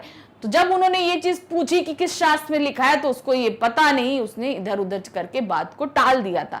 तो ये जो पूरी घटना लेखिका ने पाठ में मेंशन करी थी वही आप इसे यहाँ पर लिखाएंगे। लेखिका को भक्तिन का सिर मुंडवाना पसंद नहीं था। लेखिका उसे ऐसा करने के लिए हमेशा मना करती थी, परंतु भक्तिन केश मुंडाने से मना किए जाने पर शास्त्रों का हवाला देते हुए कहती थी तीर्थ गए मुंडाए सिद्ध। वो बोलती थी कि शास्त्रों में ऐसा लिखा है कि जो है जिस तरह आप मुंडन करेंगे वैसी ही सिद्धि आपको प्राप्त होगी जैसी तीर्थ जाने से सिद्धि प्राप्त होती है। यह बात किस शास्त्र में लिखी है इसका भक्तिन को कोई ज्ञान नहीं था, जबकि लेखिका को पता था या उक्ति शास्त्र में ना होकर किसी व्यक्ति द्वारा कही गई है, परंतु तर्क देने में वह भक्तिन की सिर मुंडाने की आदत को लेखिका बदल नहीं पाई। तो अब क्या हुआ, जब उसने पूछा कि कौन से शास्त्र में लिखा है तो वो जानती ही नहीं थी, लेकिन वो जानती थी, लेखिका ये चीज जानती थी किसी शास्त्र में नहीं लिखा है, ये किसी बड़े व्यक्ति द्वारा कही गई बात होगी जो उसने अपनी जबान पर रट ली। लेकिन तब भी लेखिका खंडन कर रही थी सर मुंडाने का, लेकिन भक्तिन नहीं मानती है, वो हर बृहस्पतिवार अपना मुंडन कराती ही कराती थी। क्वेश्चन नंबर 6 है आपका, भक्तिन के आ जाने से महादेवी अधिक देहाती कैसे हो गई? अब उनके खाने पीने रहन सहन हर चीज में वो देहातीपन कैसे जना? खाने में खाने की मोटी मोटी रोटी जितनीदार दाल वो सब चीजें उनके आने लगी, बोली में पहनावे में वो धीरे धीरे आने लगा था, इसीलिए बोला लेखिका ने कि देहातीपन झलकने लगा था। महादेवी भक्तिन को नहीं बदल पाई, पर भक्तिन ने महादेवी को बदल दिया। भक्तिन देहाती महिला थी और शहर में आने के बाद भी उसने अपने आप को कोई परिवर्तन नहीं आने दिया। शहर आई लेकिन अपने अंदर तब भी किसी भी परिवर्तन को उसने प्रवेश नहीं करने, शहरी कोई बात सीख ले ऐसा उसने नहीं होने दिया। भक्तिन देहाती खाना, गाढ़ी दाल, मोटी रोटी, मकई की लापसी, ज्वार के भुने हुए भुट्टों के हरे दाने, बाजरे के तिल वाले पुए आदि बनाती थी। तो जो देहाती खाना होता है सब बनाती थी, और महादेवी को वैसे ही खाना पड़ता था। वो कुछ नहीं, जैसे बनाया है वैसे ही खाना पड़ता था। भक्तिन के हाथ का मोटा देहाती खाना खाते खाते महादेवी का स्वाद बदल गया और वे भक्तिन की तरह ही देहाती बन गए। तो यहाँ पर क्या था, जो भक्तिन बना के देती थी वो खाते खाते उनके अंदर धीरे धीरे वो देहातीपन आने लगा, इसलिए उन्होंने बोला कि मैं थोड़ा सा देहाती होती चली गई। क्वेश्चन नंबर 7 है, आलो आधारी की नायिका लेखिका बेबी हालदार और भक्तिन के व्यक्तित्व में आप क्या समानता देखते हैं? आलो आधारी पाठ आपके ही सिलेबस में है, हम आगे चल के उसको पढ़ेंगे भी, नहीं 11th में हम इसको पढ़ चुके हैं। तो उसमें हमने ये चीज देखा था कि आलो आधारी की जो लेखिका है बेबी हालदार, वो एक घर में कार्य करने वाली थी। उसी तरीके से भक्तिन जो है वो भी घर में कार्य करने वाली थी। उन लोगों के जीवन के संघर्ष उसी तरीके से थे, तो इसलिए काफी हद तक दोनों में समानताएं हैं। आलो आधारी की नायिका और भक्तिन के व्यक्तित्व में यह समानता है कि दोनों ही घरेलू नौकरानियां हैं। दोनों ही परिवार की उपेक्षा मिली और दोनों ही अपने आत्मसम्मान को बचाते हुए अपने जीवन का निर्वाह किया। मतलब दोनों के संघर्ष देखे जाएं तो वही अपनों से उपेक्षित थी। बेबी हालदार भी उनके पिताजी, उनके भाइयों द्वारा उपेक्षित थी, और इधर जो है भक्तिन भी वो अपने परिवार वालों पे, तो काफी हद तक दोनों का संघर्ष एक ही जैसा रहा, इसलिए इनमें हम समानताएं देख सकते हैं। अब इस पाठ का जो अंतिम प्रश्न है, प्रश्न 8, भक्तिन की बेटी के मामले में जिस तरह का फैसला पंचायत ने सुनाया वह आज भी कोई हैरतअंगेज बात नहीं है। अखबारों या टीवी समाचारों में आने वाली किसी ऐसी घटना को भक्तिन के उस प्रसंग के साथ रखकर उस पर चर्चा करें। तो ऐसे आप लोग कहीं ना कहीं कोई प्रसंग देख ही लेते होंगे, जैसे कि भक्तिन की बेटी के साथ घटा। अगर आपने ऐसा कोई प्रसंग देखा है तो उसे इसके साथ रखिए और यहाँ पर चर्चा करिए। तो कैसे करेंगे हम इसका आइडिया देते हैं, मगर आप उस घटना को कहीं से भी ले सकते हैं जो टीवी अखबारों में आपने देखी हो, उससे रिलेटेड। क्या दिया है, आज भी हमारे समाज में विवाह के संदर्भ में पंचायत का रुख बड़ा ही क्रूर है, संकीर्ण और रूढ़िवादी है। अब क्या है, पंचायत बहुत ही क्रूर और रूढ़िवादी होती है, वो किसी शहरी कानूनों को भी कभी कभी नहीं मानती, ऐसा बहुत से गांवों में देखा जाता है। आज भी विवाह संबंधी निर्णय पंचायत में ही लिए जाते हैं। पंचायत अपनी रूढ़िवादी विचारधाराओं से प्रभावित होकर कभी कभी अमानवीय फैसले दे देती। तो पंचायत ऐसे बहुत से फैसले दे देती है जो लोगों के लिए मानना बहुत ही कष्टदायक भी होता है। आज भी पंचायतों का तानाशाही रवैया जारी है। अखबारों तथा टीवी में आए दिन इस प्रकार की घटनाएं सुनने को मिलती हैं कि पंचायत ने पति पत्नी को भाई बहन की तरह रहने पर मजबूर कर दिया, शादी हो जाने के बाद भी पति पत्नी को अलग रहने पर मजबूर किया और उनकी बात ना मानने पर उनकी हत्या कर दी गई, उन्हें समाज से निष्कासित कर दिया गया। तो ऐसे समाचार जो हमने यहाँ आपके सामने 2-3 रखे, ऐसे अक्सर पढ़ने को मिलते हैं कि पंचायत ने गांव से निकाल दिया, उनका हुक्का पानी बंद कर दिया। हुक्का पानी बंद कर देने का मतलब होता है जो है गांव में रहते हुए आपको गांव से ना पानी मिलेगा ना खाने को कुछ मिलेगा, कुछ नहीं मिलेगा, उसको बोलते हैं हुक्का पानी बंद कर देना। आप गांव में रह रहे हैं लेकिन किसी भी तरह की जो जरूरत है वो आपकी गांव से पूरी नहीं हो पाएगी, गांव से निकाल दिया जाता है, जबरदस्ती रिश्तों को तोड़ दिया जाता है या जबरदस्ती रिश्तों को बना दिया जाता है। ऐसे बहुत से जो खबरें हमें आज भी देखने को मिलते हैं। तो ये पंचायत का ही क्रूर रूप कहीं ना कहीं हमारे सामने रखा जाता है। गद्यांश, ठीक है, हमारा जैसे चैप्टर गद्य का है ये, तो बहुत सारे गद्य दिए गए हैं, इसके अंदर गद्यांश हैं, तो उसी में से कुछ गद्यांश लाए हैं और उन्हीं पर आधारित कुछ प्रश्न हैं। तो क्या है ये, निम्नलिखित गद्यांश को पढ़कर पूछे गए बहुविकल्पीय प्रश्नों का सही उत्तर चुनिए। पहला गद्यांश है हमारे पास में, इस दंड विधान के भीतर कोई ऐसी धारा नहीं थी जिसके अनुसार खोटे सिक्कों की टकसाल जैसी पत्नी से पति को विरक्त किया जा सके। सारी चुगली चबाई की परिणति उसके पति प्रेम को बढ़ाकर ही होती थी। जेठानियां बात बात पर धमाधम पीटी कूटी जाती, पर उसके पति ने उसे कभी उंगली भी नहीं छुआई। वह बड़े बाप की बड़ी बात की वाली बेटी को पहचानता था। इसके अतिरिक्त परिश्रमी, तेजस्विनी और पति के प्रति रोम रोम से सच्ची पत्नी को वह चाहता भी बहुत रहा होगा, क्योंकि उसके प्रेम के बल पर ही पत्नी ने अलगौछा करके सबको अंगूठा दिखा दिया। काम वही करती थी, इसलिए गाय, भैंस, खेत, खलियान, अमराई के पेड़ आदि के संबंध में उसी का ज्ञान बहुत बढ़ा चढ़ा था। तो ये एक हमारे पाठ है जो हमारा भक्तिन, उसमें से एक पैराग्राफ लिया गया। अब इसी पे आधारित प्रश्न है। तो प्रश्न संख्या पहला हमारे पास क्या है? भक्तिन घर भर की उपेक्षा पाकर भी सौभाग्यशालिनी थी क्या? क्या था? क्या सौभाग्यशाली था उसके अंदर? उसकी जेठानियां अपने पतियों द्वारा धमाधम पीटी जाती थी, इसलिए सौभाग्यशाली थी। उसका पति उसे कभी डांटता नहीं था, इसलिए उसको घर का काम करने में आनंद आता था। वह अलगौछा कर कर खुश थी। तो सही क्या था? चाहे जैसा भी हो, लेकिन उसका पति उसे कभी नहीं डांटता था, इसलिए वो बहुत ही ज्यादा सौभाग्यशाली थी। अब आते हैं क्वेश्चन नंबर 2 पे। क्वेश्चन नंबर 2 क्या है? किसके बल पर लक्ष्मण अपने जीवन के संघर्ष को जीत गई थी? जेठानियों के बल पर, पति के प्रेम के बल पर, अपनी मेहनत के बल पर, अपने ज्ञान के बल पर। तो क्या था? अपनी मेहनत। अब देखिए गद्यांश में चलिएगा, अपनी मेहनत के बल पर। जो गद्यांश में दिया है हमें उसी के हिसाब से उत्तर देने हैं। अब है प्रश्न संख्या 3 में क्या दिया है? अंगूठा दिखाना मुहावरे का क्या अर्थ है? अंगूठा दिखाना जो आया है उसके मुहावरे का अर्थ क्या होता है? वादा करना, विजयी घोषित करना, हिम्मत दिखाना, इनकार करना। तो अंगूठा दिखाने का क्या तात्पर्य होता है? इनकार कर देना, यानी कि मना। अंगूठा दिखाने का मतलब मना कर देना।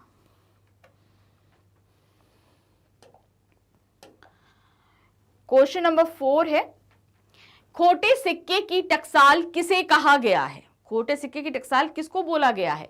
भक्तिन को, जेठानियों को, सास को, या इनमें से कोई नहीं? तो यहाँ पर भक्तिन को बोला गया था खोटे सिक्के की टकसाल। यहाँ पर खोटे सिक्के की टकसाल का तात्पर्य है कि उसने एक के बाद एक 3 पुत्रियों को जन्म दिया था, इसलिए उसे खोटे सिक्के की टकसाल बोला गया था।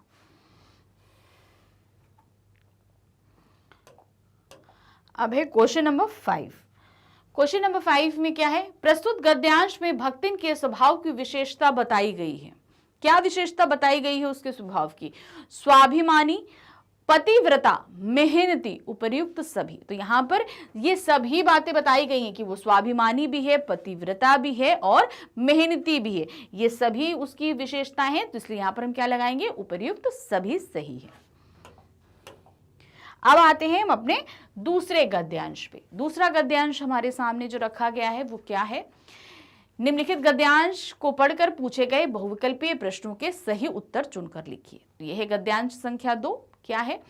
मेरे इधर उधर पड़े पैसे रुपये भंडार घर की किसी मटकी में कैसे अंतर्हित हो जाते, यह रहस्य भी भक्तिन जानती है, पर उस संबंध में किसी के संकेत करते ही वह उसे शास्त्रार्थ के लिए चुनौती दे डालती, जिसको स्वीकार कर लेना किसी तर्क शिरोमणि के लिए संभव नहीं। यह उसका अपना घर ठहरा, पैसा रुपया जो इधर उधर पड़ा देखा, संभाल कर रख दिया। यह क्या चोरी है? उसके जीवन का परम कर्तव्य मुझे प्रसन्न रखना है। जिस बात से मुझे क्रोध आ सकता है उसे बदल कर इधर उधर करके बताना क्या झूठ है? इतनी चोरी और इतना झूठ तो धर्मराज महाराज में भी होगा, पर वह स्वयं कोई सहायता नहीं दे सकती। इसे मानना अपनी हीनता स्वीकार करना है। इसी से वह द्वार पर बैठकर बार बार कुछ काम बताने का आग्रह करती। कभी उत्तर पुस्तकों को बांधकर, कभी अपूर्ण चित्र को कोने में रखकर, कभी रंग की प्याली धोकर और कभी चटाई को आंचल से झाड़कर वह जैसी सहायता पहुंचाती, उससे भक्तिन का अनअधिक बुद्धिमान होना प्रमाणित हो जाता। वह जानती है कि जब दूसरे मेरा हाथ बटाने की कल्पना तक नहीं कर सकते, तब वह सहायता की इच्छा को क्रियात्मक रूप दे डालती है। तो ये एक गद्यांश हमारे सामने आया भक्तिन के बारे में, महादेवी वर्मा जी बता रही हैं। अब इसी पे आधारित हमारे सामने प्रश्न है, क्या है? किस रहस्य के बारे में पूछे जाने पर वह शास्त्रार्थ को चुनौती दे डालती है? इधर उधर पड़े रुपयों को रखने के संबंध में, धर्मराज महाराज के झूठ बोलने के संबंध में, लेखिका के सम्मान के संबंध में, लेखिका का हाथ बटाने के संबंध में। तो शास्त्रार्थ किसके संबंध में देती है? वो इधर उधर पड़े रुपयों के रखने के संबंध में अगर कोई चुनौती देता तो उसको शास्त्रार्थ करना पड़ता था उसको साथ। अब है क्वेश्चन नंबर 7। क्वेश्चन नंबर 7 क्या है हमारे पास में? भक्तिन का परम कर्तव्य क्या था? इधर उधर पड़े रुपयों की चोरी करना, हर प्रकार से लेखिका को खुश करना, लेखिका का हाथ बटाना, लोगों को नीचा दिखाना। तो भक्तिन का परम कर्तव्य क्या था? हर प्रकार से लेखिका को खुश करना, कोई भी हो जिससे बस लेखिका खुश रहे। लेखिका हमारी यहां कौन है? महादेवी वर्मा जी। अब है क्वेश्चन नंबर 8। क्वेश्चन नंबर 8 में क्या है? भक्तिन किस बात में अपनी हीनता मानती थी? हीनता मतलब उसमें कमी है, कोई ये चीज नहीं है उसके अंदर। तो क्या था? वह पढ़ना लिखना नहीं जानती थी, वह लेखिका नहीं बन सकती थी, वह महादेवी की चित्रकला और कविता लिखने के दौरान किसी प्रकार की सहायता नहीं कर सकती थी, वह शास्त्रार्थ नहीं कर सकती थी। तो हीनता क्या थी? कि वो लिखने, चित्रकला और कहानी लिखने में उनकी कोई मदद नहीं कर सकती थी भक्तिन। इस बारे में वो अपनी हीनता मानती थी। अब है क्वेश्चन नंबर 9। 9 में क्या है? भक्तिन अन्य व्यक्तियों से किस प्रकार अधिक बुद्धिमान प्रमाणित होती है? किस बात में वो अधिक? वह वृद्ध हो चुकी थी इसलिए सम्मान देते थे सभी उसको। भक्तिन से लेखिका हमेशा खुश रहती थी, इसलिए भक्तिन हमेशा लेखिका के साथ रहती थी। भक्तिन सदैव लेखिका के सामने बैठकर कुछ ना कुछ क्रियात्मक सहयोग देती रहती थी। तो यहाँ पर सभी उसको बुद्धिमान इस बात पर प्राण होती थी, क्योंकि जहां पर कोई सोच नहीं सकता था महादेवी जी की सहायता करने के लिए, वहां वो उनके साथ बैठकर कुछ ना कुछ कार्य उनके साथ करती ही रहती थी, इसीलिए सहयोग देती रहती थी, इसलिए सभी उसको बहुत ज्यादा बुद्धिमान मानते थे। अब है क्वेश्चन नंबर 10। 10 में क्या है? भक्तिन लेखिका से क्या आग्रह करती है? कि भक्तिन लेखक क्या चीज बोल रही थी? कुछ काम बताने का, चित्रकारी करने का, शास्त्रार्थ करने का, दूसरों के हाथ बटाने का। तो किस चीज का आग्रह उसने किया था?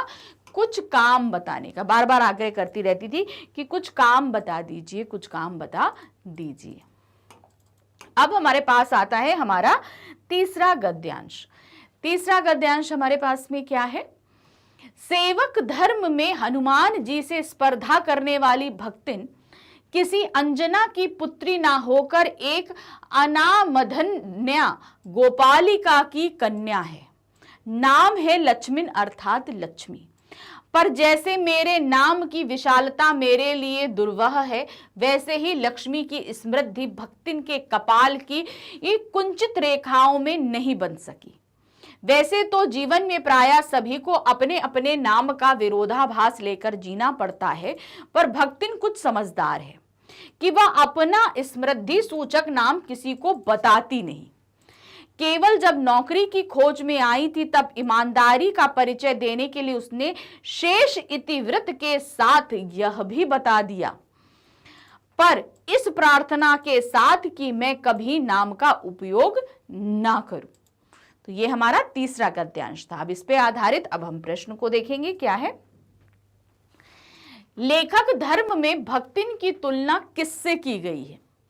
महादेवी वर्मा से, हनुमान जी से, भक्तिन से या लक्ष्मण से? तो यहां पर किससे करी गई थी? हनुमान जी से उनकी भक्ति की तुलना की गई है, सेवक धर्म की तुलना की गई है। अब है प्रश्न संख्या 12। किन दो नारी पात्रों के नाम दुर्वह हैं? किन दो के नाम दुर्वह थे जो इस गद्यांश में दिए गए हैं? लेखिका और भक्तिन का, लक्ष्मी और भक्तिन का, अंजना और लेखिका का, या इनमें से कोई नहीं? तो यहां पर लेखिका और भक्तिन का नाम दुर्वह है। इन दोनों के ही नाम जो हैं, जो सुनने में जल्दी नहीं आते, मतलब नाम भी हो और उस नाम जैसा प्रभाव भी हो जीवन में, ऐसा देखने को नहीं मिलता। प्रश्न संख्या 13 है, क्या भक्तिन ने लेखिका से क्या प्रार्थना की? भक्तिन ने लेखिका से क्या प्रार्थना की? उसके वास्तविक नाम का प्रयोग करने की, उसके वास्तविक नाम का अर्थ बताने की, उसके वास्तविक नाम का प्रयोग ना करने की, या इनमें से कोई नहीं।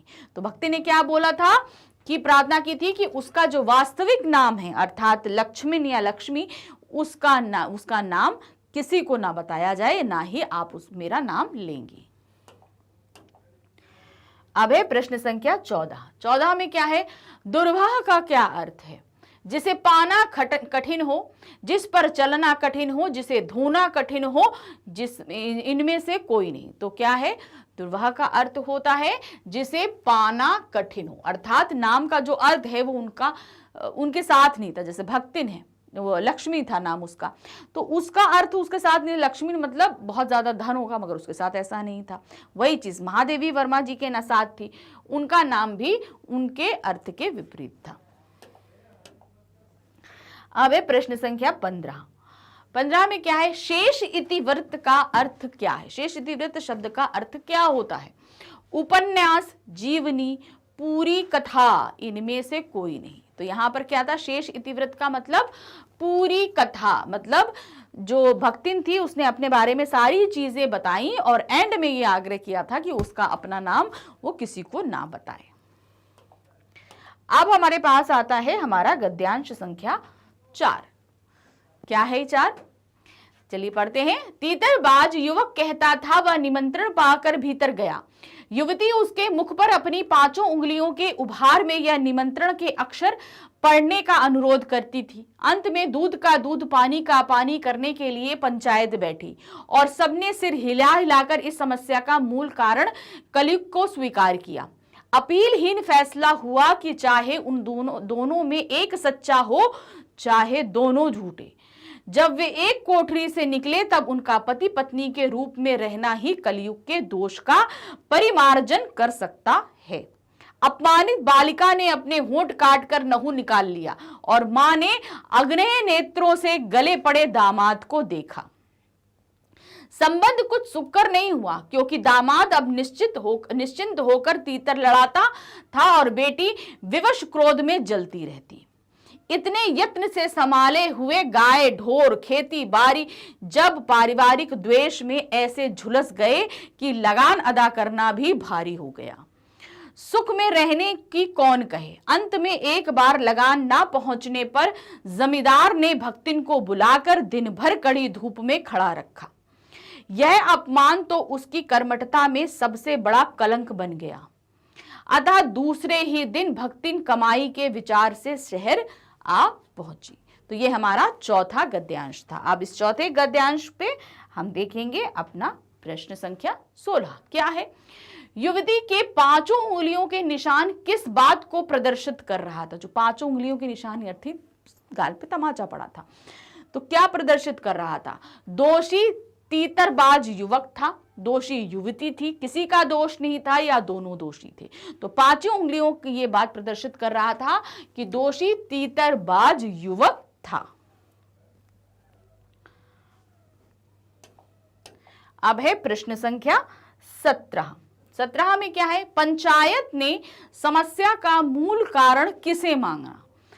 कलयुग को, बेरोजगारी को, अज्ञानता को या भक्तिन को? तो पंचायतों ने किसको माना था? कलयुग को, कि ये कलयुग ही इस चीज का दोषी है। अब है प्रश्न संख्या 18। पंचायत ने क्या फैसला किया? दोनों अलग अलग रहें, दोनों गांव से बेदखल रहें, दोनों पति पत्नी के रूप में रहें, दोनों भक्तिन की सेवा करें। तो क्या था? दोनों पति पत्नी के रूप में रहें, चाहे जो कुछ भी हो, एक सच्चा एक झूठा, लेकिन अब दोनों को पति पत्नी के रूप में ही रहना होगा। प्रश्न संख्या 19। 19 में क्या है? बेमेल विवाह का क्या परिणाम हुआ? ये बेमेल विवाह था, मन नहीं था लड़की का न भक्तिन का, और लड़का भी बिल्कुल बेकार था। तो उस विवाह का परिणाम क्या हुआ? सर्वनाश का कारण बना। जीवन खुशहाल हो गया, दोनों का जीवन संवर गया, भक्तिन खुश हुई। तो क्या हुआ था? सर्वनाश का कारण बना। क्यों? खेती बाड़ी, जितने भी पक्षी, उनके पशु पक्षी थे, सभी सब सत्यानाश हो गया। अंत में लगान देने तक की नौबत नहीं आ रही थी, लगान भी नहीं दे पा रहे थे, यानी कि सब कुछ तबाह हो गया था। अब है प्रश्न संख्या 20। भक्तिन को शहर क्यों आना पड़ा था? क्या कारण था कि उसको शहर आना पड़ा था? लेखिका के साथ रहने के लिए, लेखिका की सहायता करने के लिए, शहर घूमने के लिए, अपमान व कमाई के विचार से। तो क्या हुआ था? अपमान व कमाई के विचार से। उसे अपमान हुआ था गांव में, क्योंकि पूरा दिन उसे कड़ी धूप में जमींदार ने खड़ा करके रखा था, तो वो अपमान हुआ। फिर वो और कमाई करना चाहती थी, इस विचार से वो शहर चली आई थी भक्तिन। अब हमारे पास है हमारा गद्यांश संख्या 5। गद्यांश संख्या 5 में हमारे पास में क्या है? भक्तिन और मेरे बीच में सेवक स्वामी का संबंध है।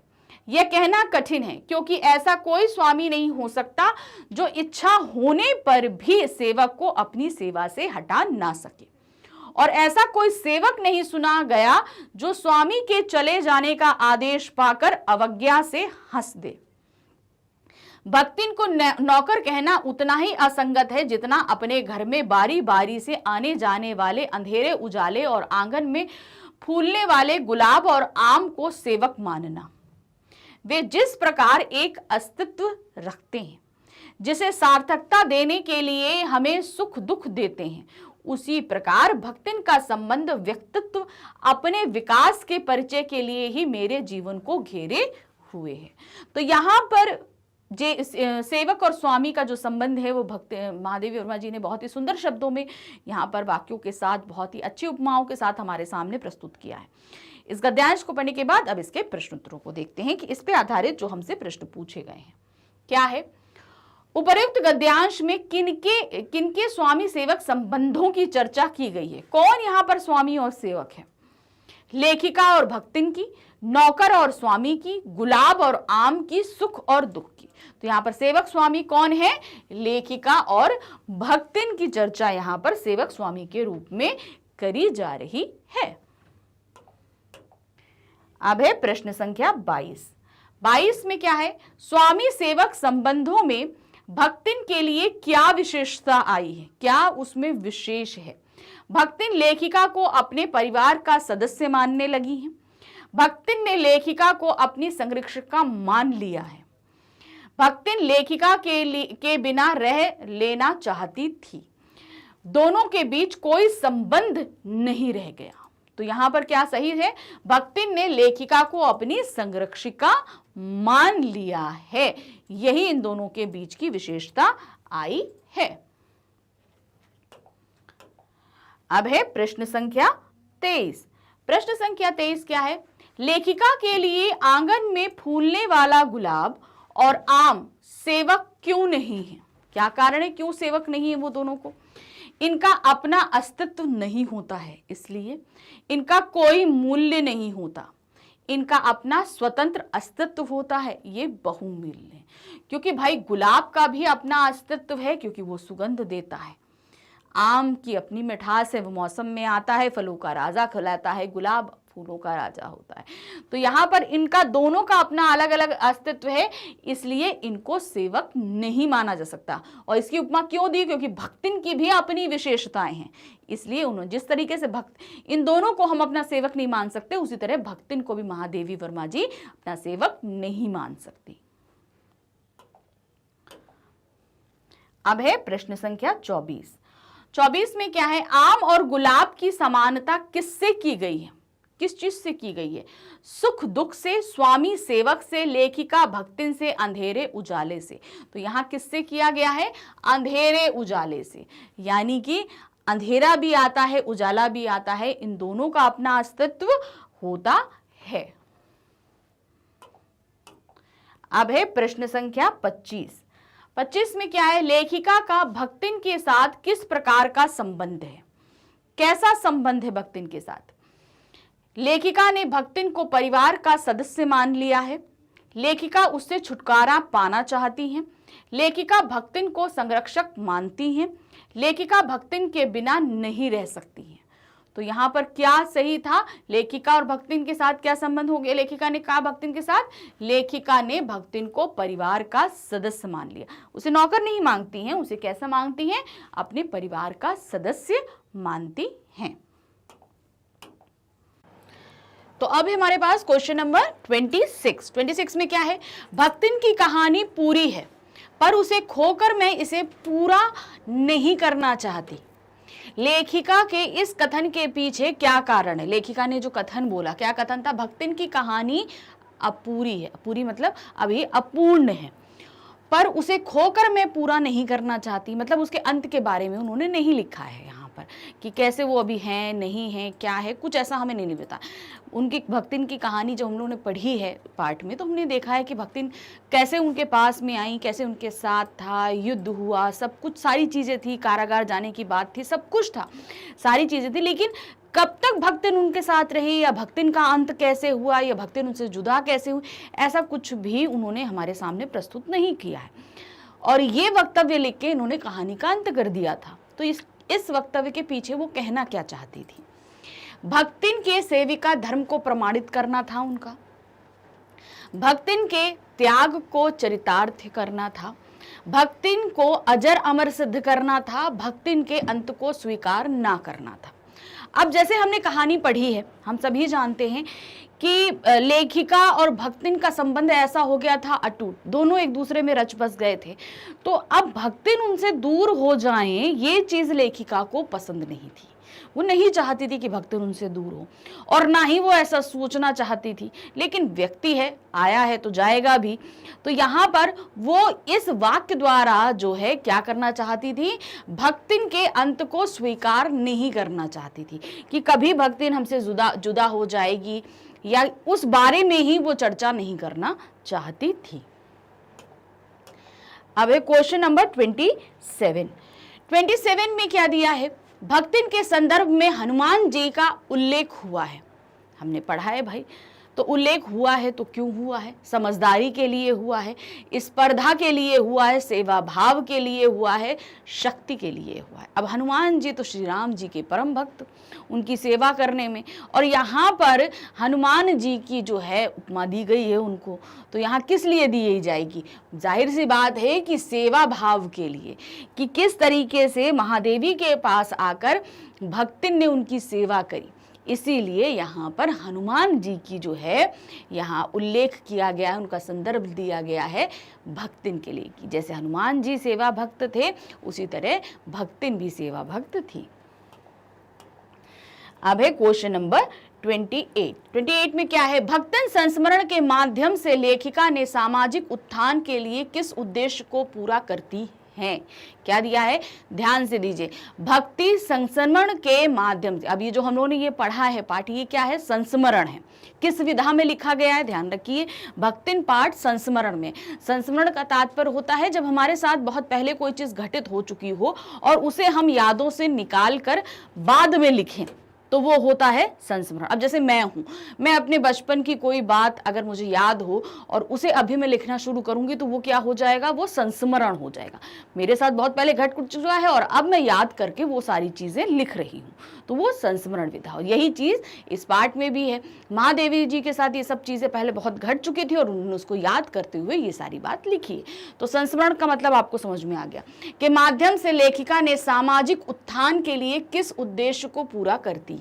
जो ये संस्मरण लिखा है इसके माध्यम से ये सामाजिक कौन सा उद्देश्य पूरा कर रही है, स्त्री अस्मिता के संघर्षपूर्ण आवाज को, यानी स्त्री अपनी अस्मिता यानी कि अपनी इज्जत, अपने मान सम्मान को बनाए रखने के लिए कितना संघर्षपूर्ण जीवन जीती है, ये चीज प्रस्तुत किया है उन्होंने। समाज में बेमेल विवाह की परंपरा, जैसे उनके बेमेल विवाह किसका था, भक्तिन की बेटी का, वो चीज उठाई है संस्मरण के माध्यम से।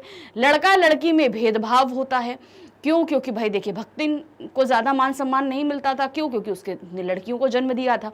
उसके जेठानियों को बहुत सम्मान मिलता था क्योंकि उन्होंने लड़कों को जन्म दिया था, तो ये भेदभाव था।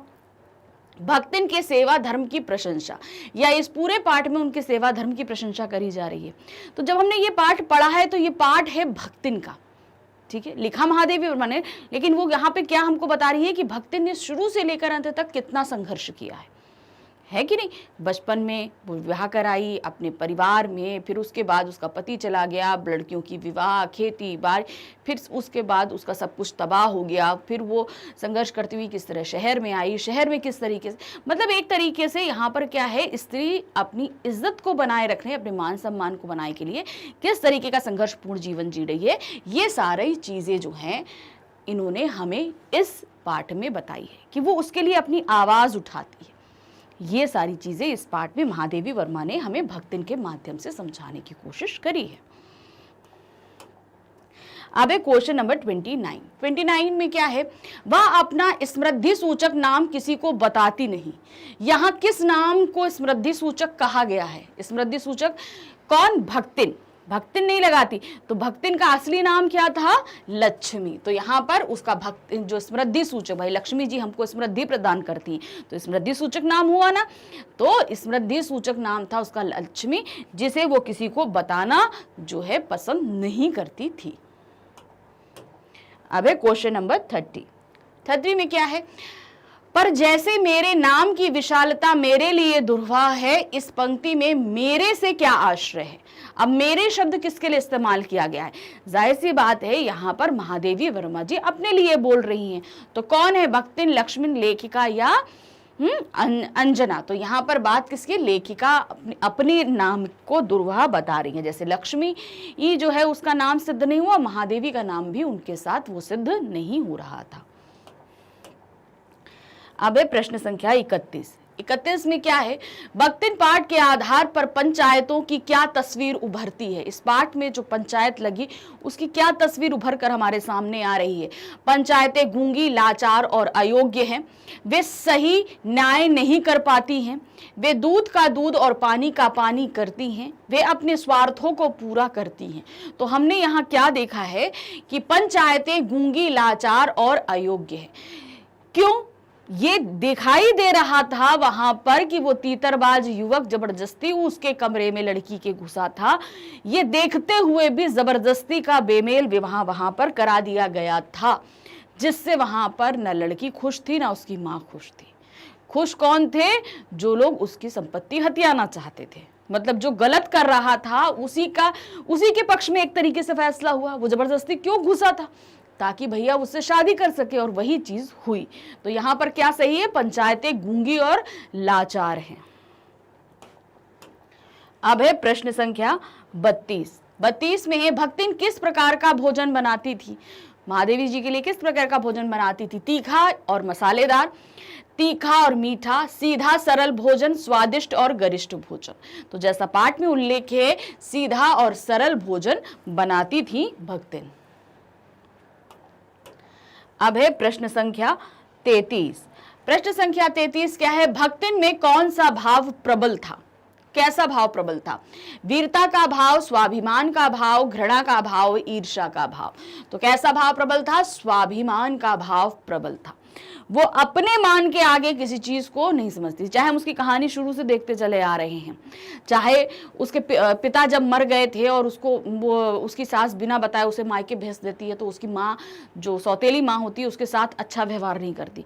तो कैसे उसके स्वाभिमान के लिए वहां बहुत ही ज़्यादा वो गुस्सा होती है और बिना पानी पिए वो वापस घर आ जाती है। घर आकर वो अपना सारा गुस्सा अपने गहने फेंक के अपने पति के ऊपर उन गहनों को फेंकती है। मतलब वो हर जगह वो दिखाया जा रहा है कि उसने अपने मान सम्मान के लिए कितना कुछ किया हुआ है। अब है प्रश्न संख्या 34 में क्या है, खोटे सिक्कों की टकसाल का क्या अर्थ है? खोटे सिक्के की टकसाल, ये शब्द किसके लिए इस्तेमाल किया गया था? भक्तिन के लिए इस्तेमाल किया था, मगर इसका मतलब क्या है? निकम्मे काम करने वाली पत्नी, बेकार पत्नी, जिस टकसाल से खोटे सिक्के निकलते हों वो कन्याओं को जन्म देने वाली पत्नी। तो यहाँ पर इस पाठ में भक्तिन के लिए ये शब्द इस्तेमाल किया गया है, तो उसका तात्पर्य है कन्याओं को जन्म देने वाली पत्नी। क्यों? क्योंकि भक्तिन ने कन्याओं को ही जन्म दिया था, इसलिए। अब है प्रश्न संख्या 35 में क्या है, महादेवी ने लक्ष्मण को भक्तिन कहना क्यों आरंभ कर दिया? क्या कारण था कि उन्होंने लक्ष्मण नाम न रखे, उसका जो असली नाम था वो न बुलाकर उसका नाम भक्तिन रख दिया और बुलाने लगी? उसके व्यवहार को देखकर उसके वैराग्यपूर्ण जीवन को देखकर, उसके गले में कंठी माला देखकर, उसकी शांत मुद्रा को देखकर। तो जब भक्तिन उनके पास काम मांगने आई थी तो उसके गले में कंठी माला थी, तो इस वजह से अब उसने ये भी आग्रह किया था भक्तिन ने कि मेरा नाम लक्ष्मण आप किसी के सामने नहीं लेंगी। तो इसी कारण से कंठी माला को देखते हुए उसका नाम वही बुलाने के लिए कुछ तो चाहिए, तो उन्होंने भक्तिन रख दिया था। अब है प्रश्न संख्या 36। 36 में है भक्तिन किसके लिए लड़ाई लड़ती रही? किस चीज के लिए लड़ाई लड़ती रही? वो अपने अस्तित्व के लिए, अपने पति के जीवन के लिए, महादेवी के लिए, अपनी बेटियों के हक के लिए। तो वो जो लड़ाई लड़ रही थी गांव में अपनी जायदाद को बताने के लिए अपने जेठ जेठानियों से, तो वो क्या था? अपनी बेटियों के हक के लिए वो लड़ाई लड़ रही थी। अब है प्रश्न संख्या 37। 37 में क्या दिया गया है? भक्तिन पाठ की रचयिता कौन है? तो कौन है यहाँ पर? जैनेन्द्र कुमार, महादेवी वर्मा, सुभद्रा कुमारी चौहान या रागेय राघव? तो यहाँ पर है महादेवी वर्मा इस पाठ की रचयिता हैं। प्रश्न संख्या 38। 38 में क्या दिया है? भक्तिन महादेवी से कितने वर्ष बड़ी थी? महादेवी से भक्तिन बड़ी थी, कितने वर्ष बड़ी थी? 15 वर्ष, 25 वर्ष, 30 वर्ष या 20 वर्ष? तो भक्तिन बड़ी थी 25 वर्ष महादेवी वर्मा जी से। अब है क्वेश्चन नंबर 39। 39 में क्या दिया है? भक्तिन किसके समान अपनी मालकिन के साथ लगी रहती थी?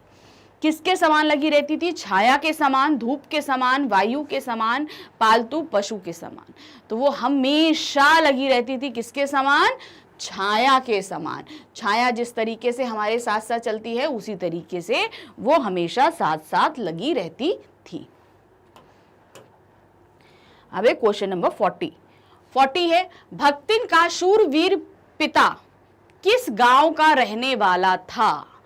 अब किस गांव, यानी कि उसका मायका किस गांव में था, ये आपको देखना है। क्या था वो? मूसी, लूसी, झूसी, हांडिया। तो कौन सा गांव था उसका? झूसी। झूसी गांव में उसका मायका था, यानी कि उसके पिता वहीं पर रहते थे। Question number 41। 41 क्या है? भक्तिन का वास्तविक नाम क्या था? भक्तिन लक्ष्मिन या लक्ष्मी, दासिन या पार्वती? तो जैसे हम सभी जानते हैं कि उसका असली नाम था लक्ष्मिन। लक्ष्मिन का मतलब क्या होता है? लक्ष्मी।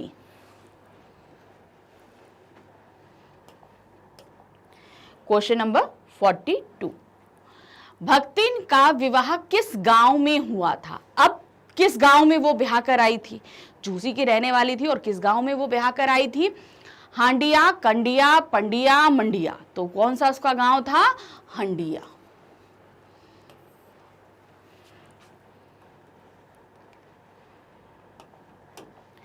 Question number 43। 43 भक्तिन का गौना किस आयु में हुआ था? भाई विवाह पहले हुआ था, गौना का मतलब है विवाह के कुछ साल बाद जब वो अपने ससुराल आ गई थी। तो वो कितने उम्र की थी जब हुआ था? 9 वर्ष की उम्र में, 12 वर्ष की, 13 वर्ष की या 10 वर्ष की? तो भक्तिन जब 9 वर्ष की थी तब उसका गौना हो गया था। Question number 44। 44 क्या है? भक्तिन की कितनी जेठानियां थी? जेठानियां उसकी कितनी थी? 3, 4, 2, 5। तो उसकी कितनी थी? 2 जेठानियां थी। Question number 45। भक्तिन का विवाह किस आयु में हुआ था? अब वो कितने साल की थी जब उसका विवाह हुआ? वो 7 वर्ष की थी, 4 वर्ष की, 8 वर्ष की या 5 वर्ष की? तो वो थी 5 वर्ष की थी तब उसका विवाह हुआ था। 9 वर्ष की जब वो थी तो उसका गौना हुआ था। बस ये चीज ध्यान रखिएगा, 5 वर्ष में विवाह और 9 वर्ष में गौना। Question number 46। महादेवी ने भक्तिन के जीवन को कितने परिच्छेदों में विभक्त किया है? ये जो हमारे सामने संस्मरण उन्होंने प्रस्तुत किया है, परिच्छेद का मतलब कई भागों में उसे डिवाइड किया है। जब वो आई, जो उसने फिर किस तरीके से सारे घर को संभाला, क्या किया, तो ये कुछ परिच्छेद हमारे सामने प्रस्तुत किए, कुछ पार्ट्स में हमारे सामने कहानी प्रस्तुत करी। तो वो कितने पार्ट्स में है? 3, 4, 7 या 5। तो ये हमारे सामने महादेवी वर्मा जी ने 4 परिच्छेदों में ये कहानी प्रस्तुत करी है। क्वेश्चन नंबर 47, भक्तिन का नामकरण किसने किया था? नाम तो लक्ष्मण था, लेकिन भक्तिन नाम उसका रखा किसने था? सास ने, पति ने, जिठानियों ने, या हम महादेवी वर्मा, या हमारी लेखिका? अब बस ये ध्यान रखिएगा, महादेवी वर्मा की जगह लेखिका भी आ सकता है। तो ये चीज आपको ध्यान रखनी है कि लेखिका ने किया था, महादेवी वर्मा ने किया था, तो दोनों बात एक ही है। यहां पर ये आपको ध्यान रखना होगा। क्वेश्चन नंबर 48 क्या है? ससुराल में भक्तिन के साथ सदव्यवहार किसने किया? सभी उसको बहुत ज्यादा परेशान करते थे, सास हो, जिठानियां हो, लेकिन एक व्यक्ति था जो उसके साथ बहुत अच्छा व्यवहार करता था। वो व्यक्ति कौन था? जिठानियों ने, पति ने, सास ने, या ससुर ने? तो उसके साथ सदव्यवहार यानी अच्छा व्यवहार करने वाला व्यक्ति था उसका पति। उसको बहुत ज्यादा प्यार करता था, कभी उसके साथ किसी तरह का दुर्व्यवहार नहीं किया। क्वेश्चन नंबर 49, सास और जिठानियां भक्तिन के साथ कैसा व्यवहार करती थी? किस तरीका का व्यवहार था उनका? क्रूरतापूर्ण, स्नेहपूर्ण, दयापूर्ण, प्रेमपूर्ण? तो यहां पर क्या था? उनका व्यवहार क्रूरतापूर्ण रहता था। खाने के लिए ठीक से नहीं देते थे, पूरा पूरा दिन काम करते थे, उसकी बच्चियों को भी खाने को नहीं देते थे, उनसे भी काम कराते और पूरा अपना अच्छे से बैठे रहते थे। उनके लड़के बड़े अच्छे से खाना खाते थे, लेकिन लड़कियों को खाने के लिए अच्छी तरीके से नहीं देते थे। तो उनका व्यवहार कैसा हुआ? क्रूरतापूर्ण। एक तो पूरा दिन काम करें, ऊपर से आप खाने को भी अच्छा नहीं दो, न रहने को अच्छा देते, न कपड़े अच्छे देते। तो इस तरीके से क्या था? बहुत ही बुरा व्यवहार कर रहे थे। क्वेश्चन नंबर है 50 में क्या है? भक्तिन के ससुराल वालों ने उसके पति की मृत्यु पर उसे पुनर्विवाह के लिए क्यों कहा? जब उसके पति की मृत्यु हो गई भक्तिन की, तो उसके परिवार वाले क्यों चाहते थे, ससुराल वाले क्यों चाहते थे कि वो दोबारा विवाह कर ले? क्या कारण था? ताकि भक्तिन सुखी वैवाहिक जीवन व्यतीत कर सके, ये चाहते थे ससुराल वाले। ताकि वे भक्तिन की घर संपत्ति को हथिया सके, ताकि वे भक्तिन से छुटकारा पा सके, ताकि वे भक्तिन को पुनः समाज में सम्मान दिला सकते। तो ससुराल वालों का मेन हित जो था उसमें कि किसी तरीके से ये दोबारा विवाह कर ले, तो उसका क्या कारण था? ताकि वे भक्तन की घर संपत्ति को हथिया सके। भाई वो काम करने में माहिर थी, तो जितनी संपत्ति उसके हिस्से में आई थी उसने उसको बहुत अच्छे से संभाल के रखा था और बहुत अच्छा, उसके चाहे पशु हो, पक्षी हो, खेत हो, खलिहान हो, सब बहुत अच्छे से थे। तो अब जब पति मर गया तो सबकी नजर उन्हीं सब चीजों पे थी कि किसी तरीके से वो हमारे पास आ जाए। तो इसीलिए वो चाहते थे कि भक्तिन पुनर्विवाह कर लेगी तो वो अपने वहां जैसे शादी करेगी उसके पास चली जाएगी और ये सारी संपत्ति हमारे पास वापस आ जाएगी। क्वेश्चन नंबर है 51 क्या है? हमारा समाज विधवा के साथ कैसा व्यवहार करता है? जो विधवा हो जाती है स्त्री, यानी जिसका पति मृत्यु को प्राप्त हो जाता है, उसके साथ समाज कैसा व्यवहार करता है? स्नेहपूर्ण, असम्मानपूर्ण, सहानुभूतिपूर्ण या सम्मानपूर्ण? तो यहाँ पर इस पाठ के अनुसार अगर हम देखेंगे तो विधवा स्त्री के साथ असम्मानपूर्ण जो है व्यवहार किया जाता है, उसको ज्यादा सम्मान नहीं दिया जाता है। क्वेश्चन नंबर है 52 में क्या है? महादेवी वर्मा का जन्म कब हुआ था? अब जैसे हमने आपको पाठ, जब हम एमसीक्यू शुरू कर रहे थे, हमने आपको पहले ही बताया था कि आपको पाठ में पाठ परिचय, लेखक परिचय सब कुछ पढ़ना है। तो अब जैसे ये क्वेश्चन है तो ये कहाँ से आया? हमारा लेखक परिचय में से आ रहा है। तो क्या दिया है? उनका जन्म कब हुआ था? 1999, 1922, 1907, 1911। तो महादेवी वर्मा जी का जो जन्म है वो हुआ था 1907 को, 1907 में हुआ था। क्वेश्चन नंबर 53, महादेवी वर्मा का जन्म कहां हुआ था? वो कौन सी जगह थी जहां हुआ था? जमशेदपुर, आजमगढ़, फर्रुखाबाद, बांग्लादेश। तो उनका जन्म हुआ था फर्रुखाबाद में। क्वेश्चन नंबर 54, महादेवी वर्मा को किस रचना के लिए ज्ञानपीठ पुरस्कार मिला था?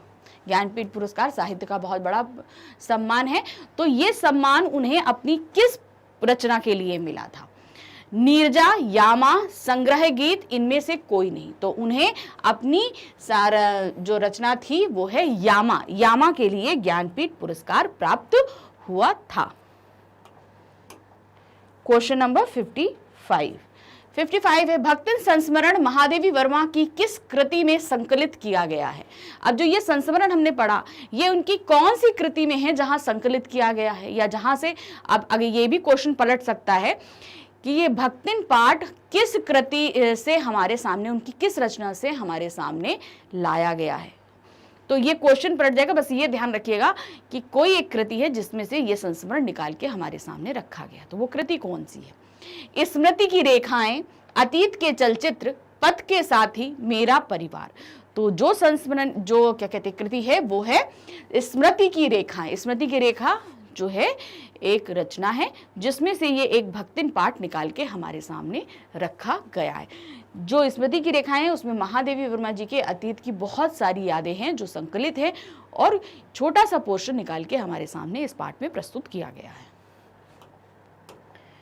क्वेश्चन नंबर है 56 में क्या है, भक्तिन का कद कैसा था। कद मतलब हाइट उसकी कैसी थी, लंबा, छोटा, मंझला या बहुत लंबा।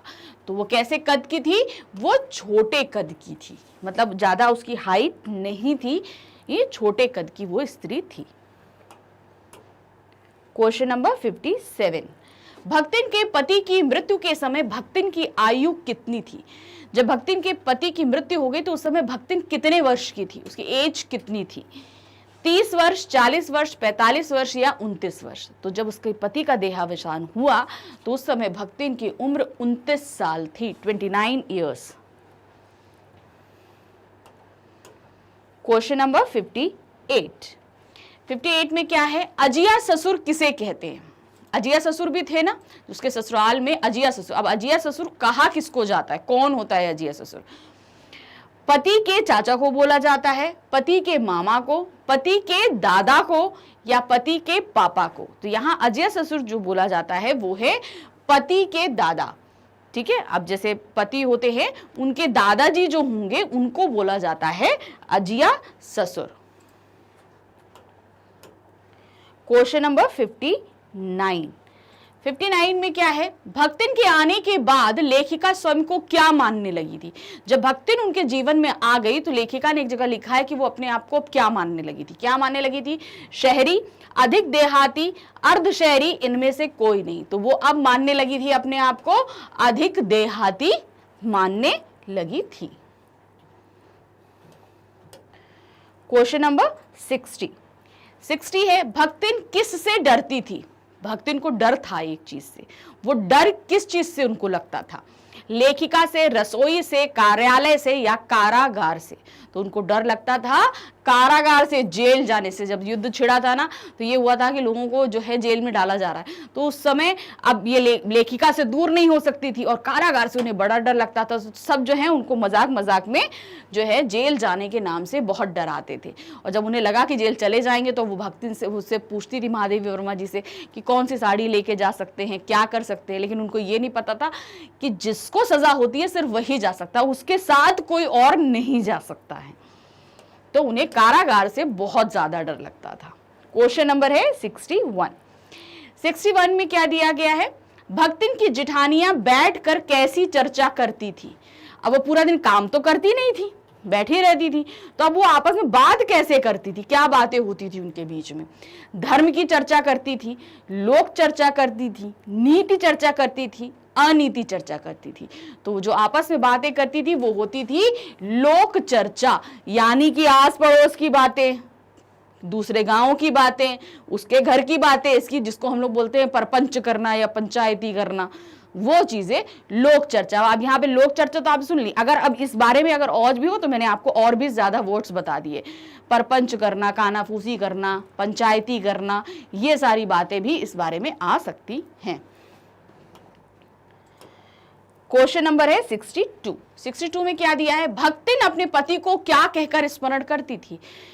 तो भक्तिन के पति तो बहुत ही कम एज में चले गए, जब मात्र वो 29 साल की थी। अब तो उसकी धीरे जब वो आ गई महादेवी वर्मा के पास तो तब तक तो भक्तिन बूढ़ी हो गई थी, लेकिन अभी भी अपने पति को वो याद करती थी तो क्या कह के याद करती थी? नाथ, स्वामी, जवान या बुढ़ऊ। तो उन्हें क्या बोलती थी? बुढ़ऊ।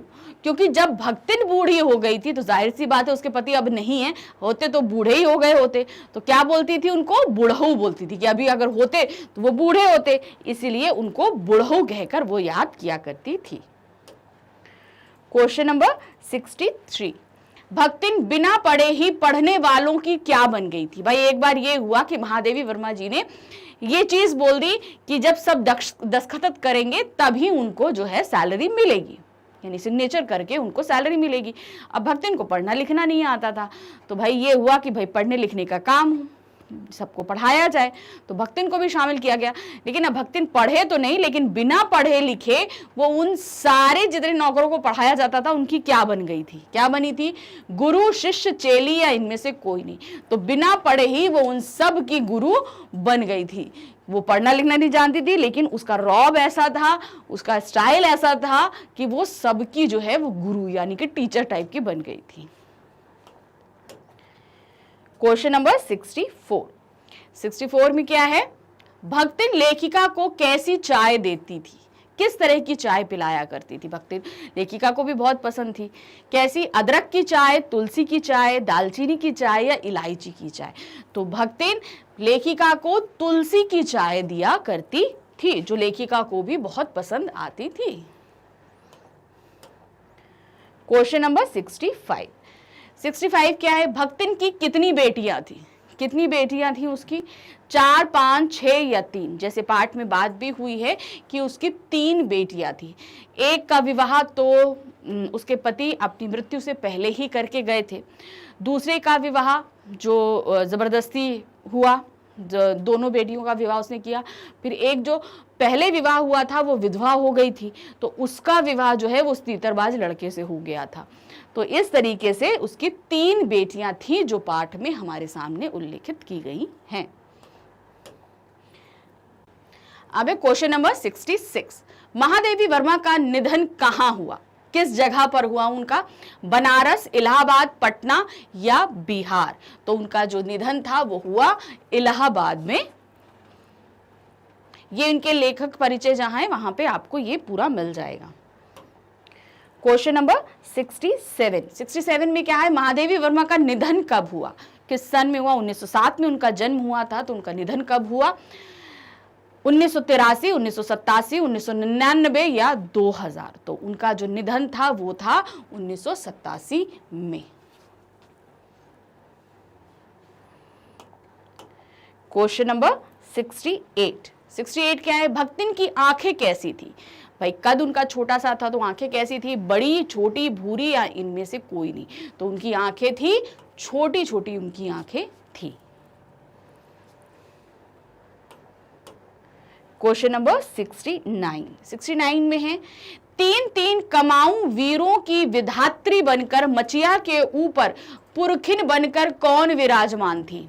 अब ये जो एक स्टेटमेंट है ये एज इट इज हमारी बुक में दिया हुआ है।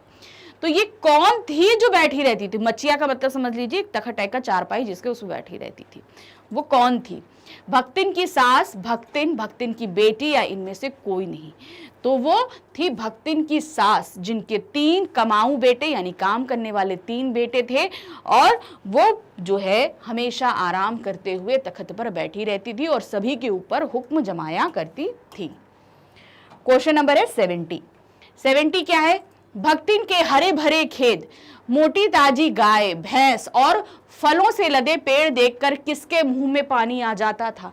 यानी भक्तिन की जितनी धन संपत्ति थी उसको देखकर कौन ललचाता था? जेठ जिठौत, सास ननद, अजिया ससुर या इनमें से कोई नहीं? तो कौन ललचाता था? जेठ जिठौत, यानी कि उसके जेठ जिठानियां जितने थे वो इन सभी संपत्तियों को देखकर ललचा जाया करते थे। क्यों? क्योंकि उसका जो जितनी भी संपत्ति थी वो बहुत ही अच्छी थी, तो हर तरीके से उनको वो चाहिए होती थी।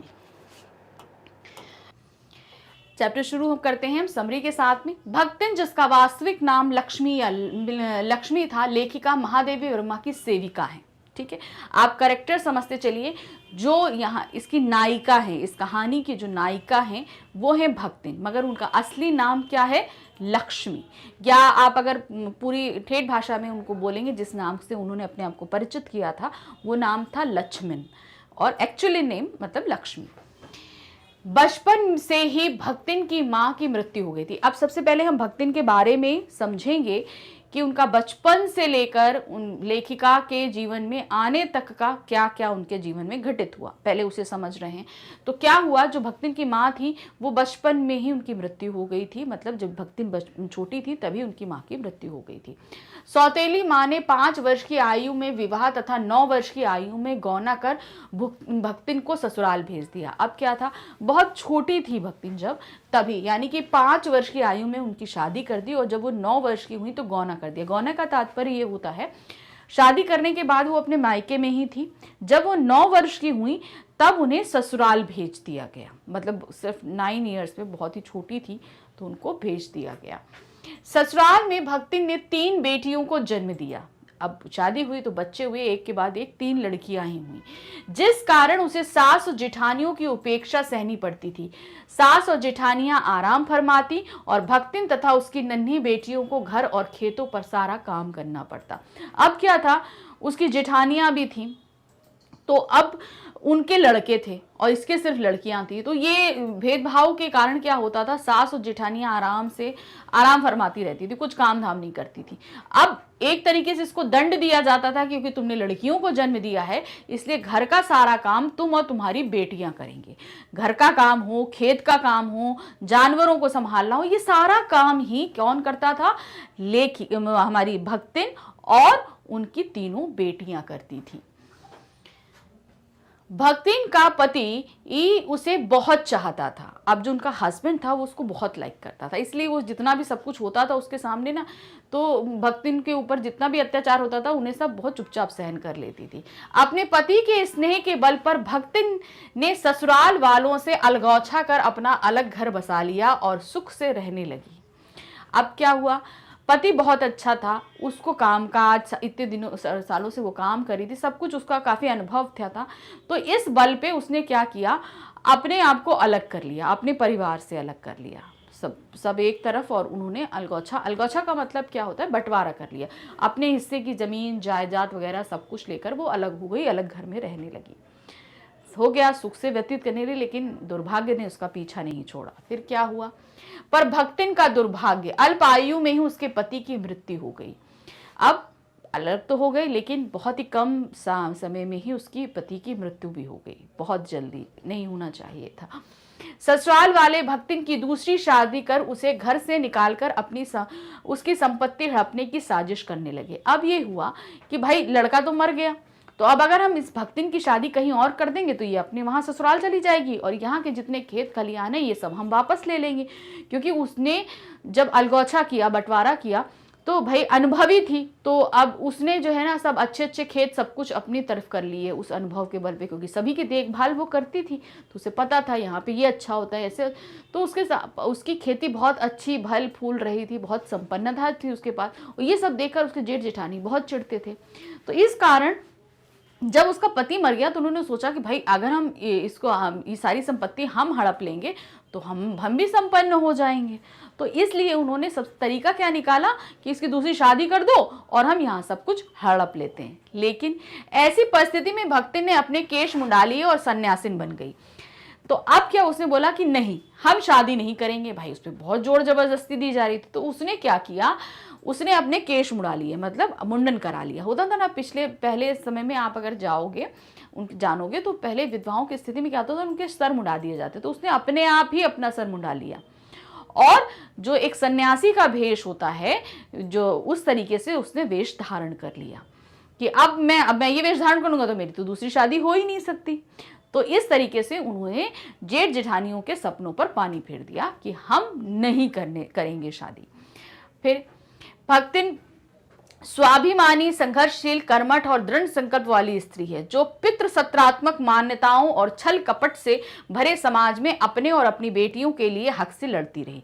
तो अब क्या थी, वो बहुत मजबूत लेडी थी, स्वाभिमानी थी, कर्मठ यानी कि हर कार्य को करने वाली थी, पितृसत्तात्मक सत्ता यानी कि यहाँ पे पिता के नाम पर ही हमारा जो है समाज, हमारा सब चलता है।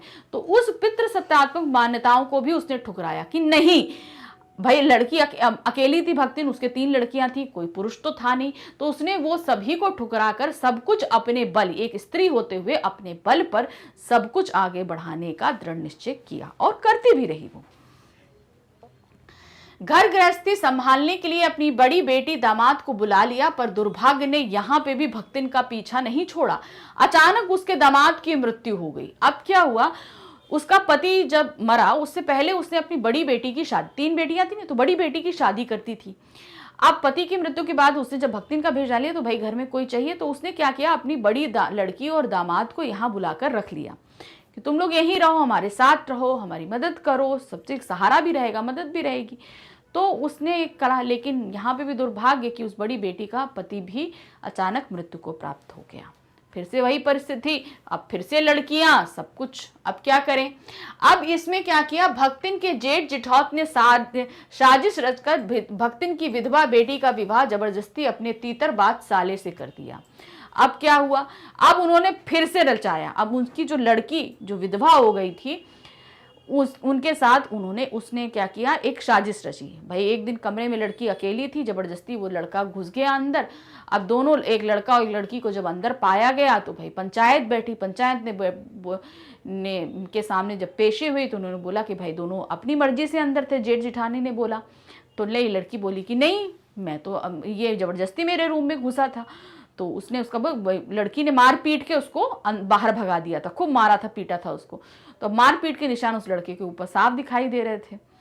लेकिन तब भी जो है, जो पंचायत थी उसने ये बोला कि भाई दोनों चाहे जिस कारण से भी साथ हो, साथ तो थे, इसलिए अब इन दोनों को साथ रहना पड़ेगा और इन दोनों का विवाह कर दिया जाता है। अब ये जबरदस्ती का बंधन था, लड़की चाहती नहीं थी भाई, वो तीतर वाला लड़का तो चाहता ही था कि भाई मुझे आराम का घर मिले।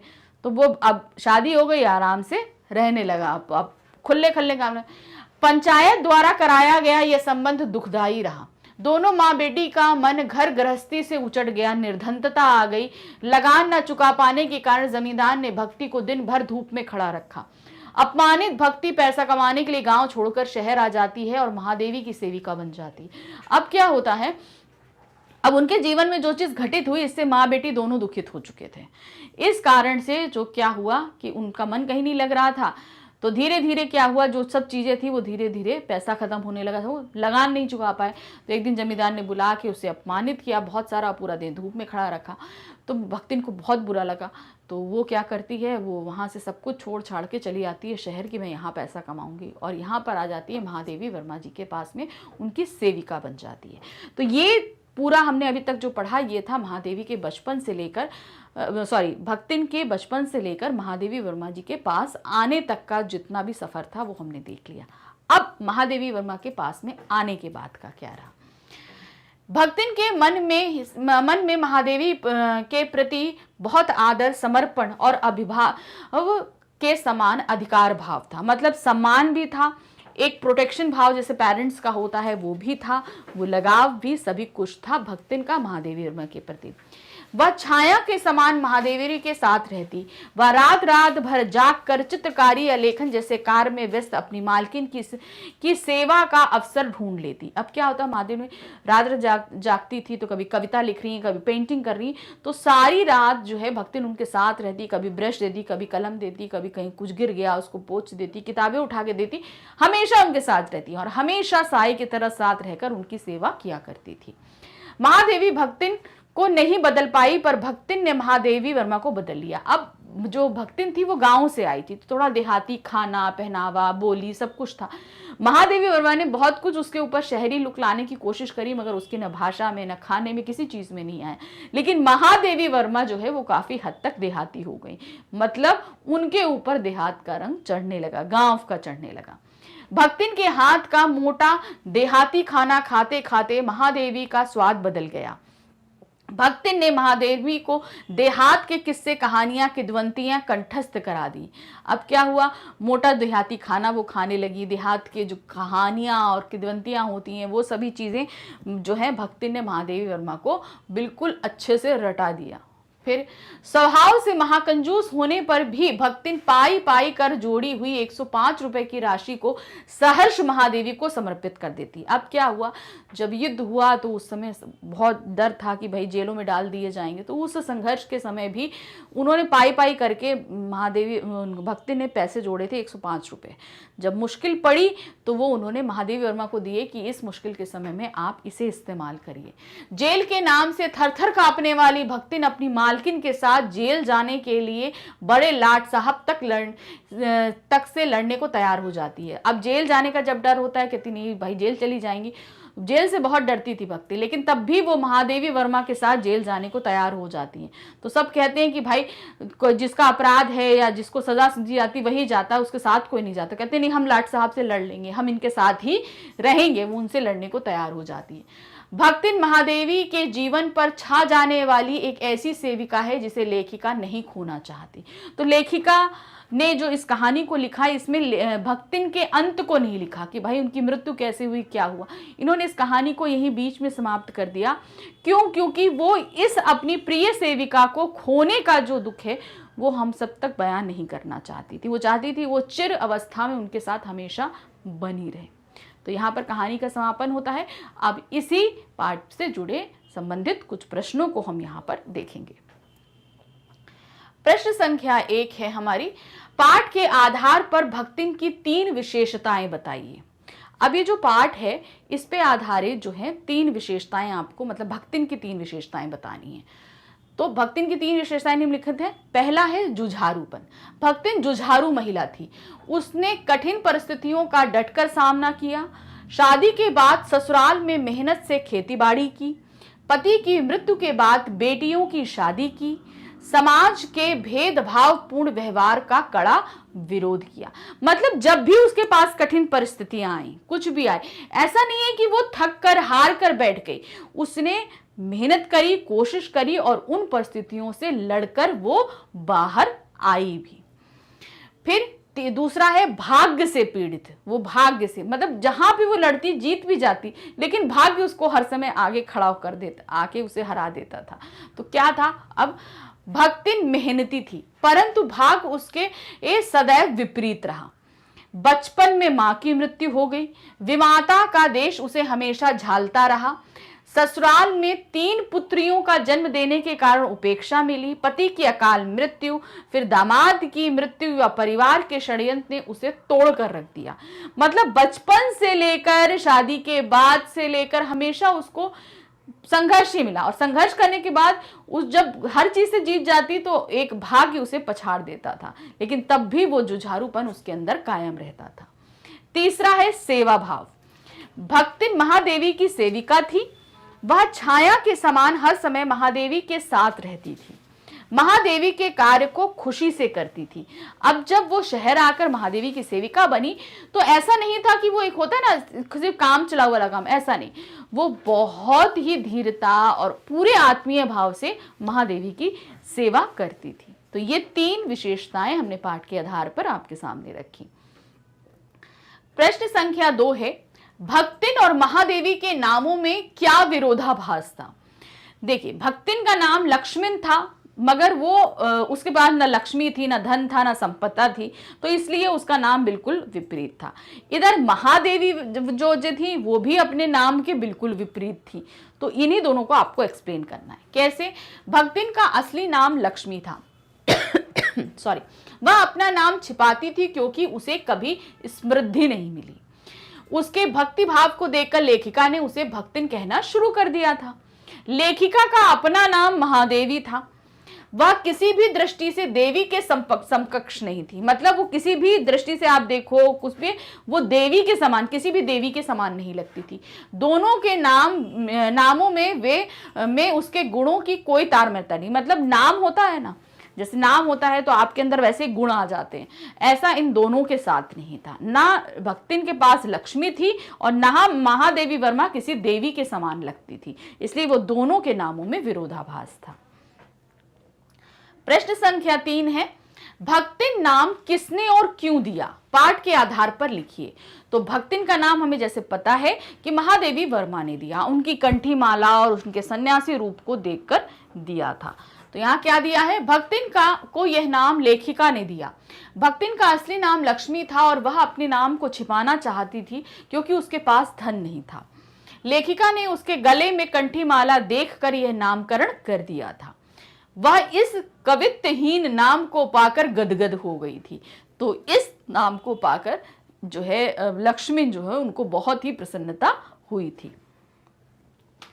प्रश्न संख्या 4 है, भक्तिन वाक्पटुता में बहुत आगे थी। वाक्पटुता मतलब उससे कोई चीज पूछी जाए तो तुरंत आपको जवाब मिलेगा, कुछ भी चीजें हों तो वो तुरंत ही उस चीज का आंसर करती थी। पाठ के आधार पर उदाहरण देकर स्पष्ट कीजिए। अब उनके वाक्पटुता के कुछ संदर्भ, पाठ में बहुत सारे हैं, आप कुछ संदर्भों को यहाँ पर मैं एटलीस्ट 2 तो आप लिखिए जो आपको यहाँ पर लिखने। तो क्या है, यह कथन सही है कि भक्तिन वाक्पटुता में बहुत आगे थी। उसके पास हर बात का सटीक उत्तर तैयार रहता था। लेखिका ने जब उसको सिर घुटाने से रोका तो उसका उत्तर था, तीरथ गए मुड़ाए सिद्ध। इसी तरह उसके बनाए खाने पर कटाक्ष करने पर उसने उत्तर दिया, वह कुछ अनाड़िन या फूड़ नहीं। ससुर, पितिया ससुर, अजिया ससुर आदि ने उसकी पाक कुशलता के लिए ना जाने कितने मौखिक प्रमाण दिए थे। अब क्या था, उसने अपना सर मुड़ा लिया था। तो अब क्या होता था, हर बृहस्पति को एक नाई आता था और उसका मुंडन करके, भाई बाल तो उगते रहते थे, तो वीक में एक टाइम यानी कि बृहस्पतिवार को आकर उसका सर मुंडा दिया जाता था। वो नाई आके मुंडा, तो एक बार लेखिका ने रोका कि नहीं भाई मत करो, तो उसने बोला कि नहीं, ये पुराणों के खिलाफ है। उसमें लिखा है कि विधवाओं को सर मुंडाना चाहिए तो मैं मुंडवाती हूँ। और उसके लिए उसने क्या युक्ति दी, तीरथ गए मुंडाए सिद्ध, यानी कि अगर हम तीरथ कर आते हैं तो मुंडन हमारा करना बहुत जरूरी होता है, ये चीज। फिर दूसरी बार उसने जो खाना मोटा मोटा देहाती दाल रोटी चावल जो करके बनाती थी, तो एक बार उसकी जब पाक कला पर प्रश्न उठा कि भाई तुम ऐसा खाना क्यों बनाती हो, तो उसने बोला मैं बहुत अच्छा खाना बनाती हूँ, मेरे ससुर, अजिया ससुर, पितिया ससुर सब मेरी बहुत ही तारीफ किया करते थे, ये खाना बहुत टेस्टी बनाती है, तो तुम्हें ये खाना खाना ही पड़ेगा। तो इस तरीके से हर कोई अगर कुछ उसको कुछ बोलता था तुरंत पट से उसका जवाब वो दे दिया करती थी। तो यहाँ पर इस पार्ट को हमने पूरा एक्सप्लेन किया। आई होप आपको समझ में आ चुका होगा। सिर्फ हिंदी में ही नहीं, ये सभी सब्जेक्ट्स में आपके लिए एक्सप्लेनेशन, मतलब ये वन शॉट रिवीजन आपके ये सभी सब्जेक्ट के लिए अवेलेबल है। तो इसे आप ढूंढोगे कैसे, इसके लिए आपको आना होगा हमारे चैनल magnuspain.com पे। जब आप यहाँ पर आएंगे तो आप देखेंगे कि यहाँ पर है CBSE इंग्लिश मीडियम, आप इसे क्लिक करेंगे। क्लिक करते ही आपके सामने यहाँ पर वन शॉट रिवीजन आ जाएगा, इसे क्लिक करिए, आपके सामने वो सभी क्लासेस आ जाएंगी जिनमें वन शॉट रिवीजन अवेलेबल है। जैसे आप देख रहे हैं 7th 8th 9th 10th 11th 12th, तो आप क्लास 12th में, तो आपको यहाँ पर वॉच नाउ पे क्लिक करना पड़ेगा।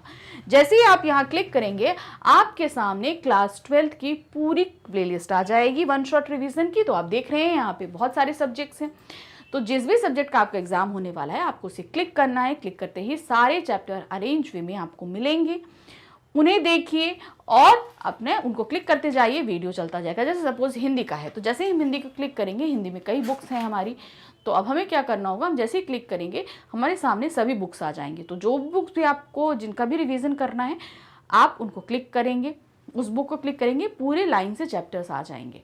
अब आपको जो भी चैप्टर आपके एग्जाम या टेस्ट में आ रहे हैं उन्हें क्लिक करना है। क्लिक करते ही आपका वीडियो स्टार्ट हो जाएगा, वीडियो देखिए और रिवाइज करिए। लेकिन साथ ही हमारे चैनल को आप सब्सक्राइब जरूर करिए, सब्सक्राइब बटन प्रेस करिए, जिससे आपके सामने आने वाला हर जो भी वीडियो आएगा उसका नोटिफिकेशन आपके सामने आता रहेगा। हमारे चैनल के साथ बने रहिए, क्योंकि हमारे चैनल पे जितना भी कंटेंट आपको अवेलेबल कराया जाता है बहुत ही हाई क्वालिटी होता है। साथ ही टीचर्स आपको बहुत ही डीपली एक्सप्लेन करते हैं, हाईली क्वालिफाइड टीचर्स रहते हैं और एक्सप्लेनेशन भी बहुत ही अच्छा रहता है। हम सिर्फ ये कोशिश इसलिए करते हैं ताकि आपकी पढ़ाई में किसी भी तरह की बाधा उत्पन्न नहीं हो। इसलिए हमारे चैनल को लाइक, सब्सक्राइब, शेयर कीजिए। Thank you for watching, bye bye.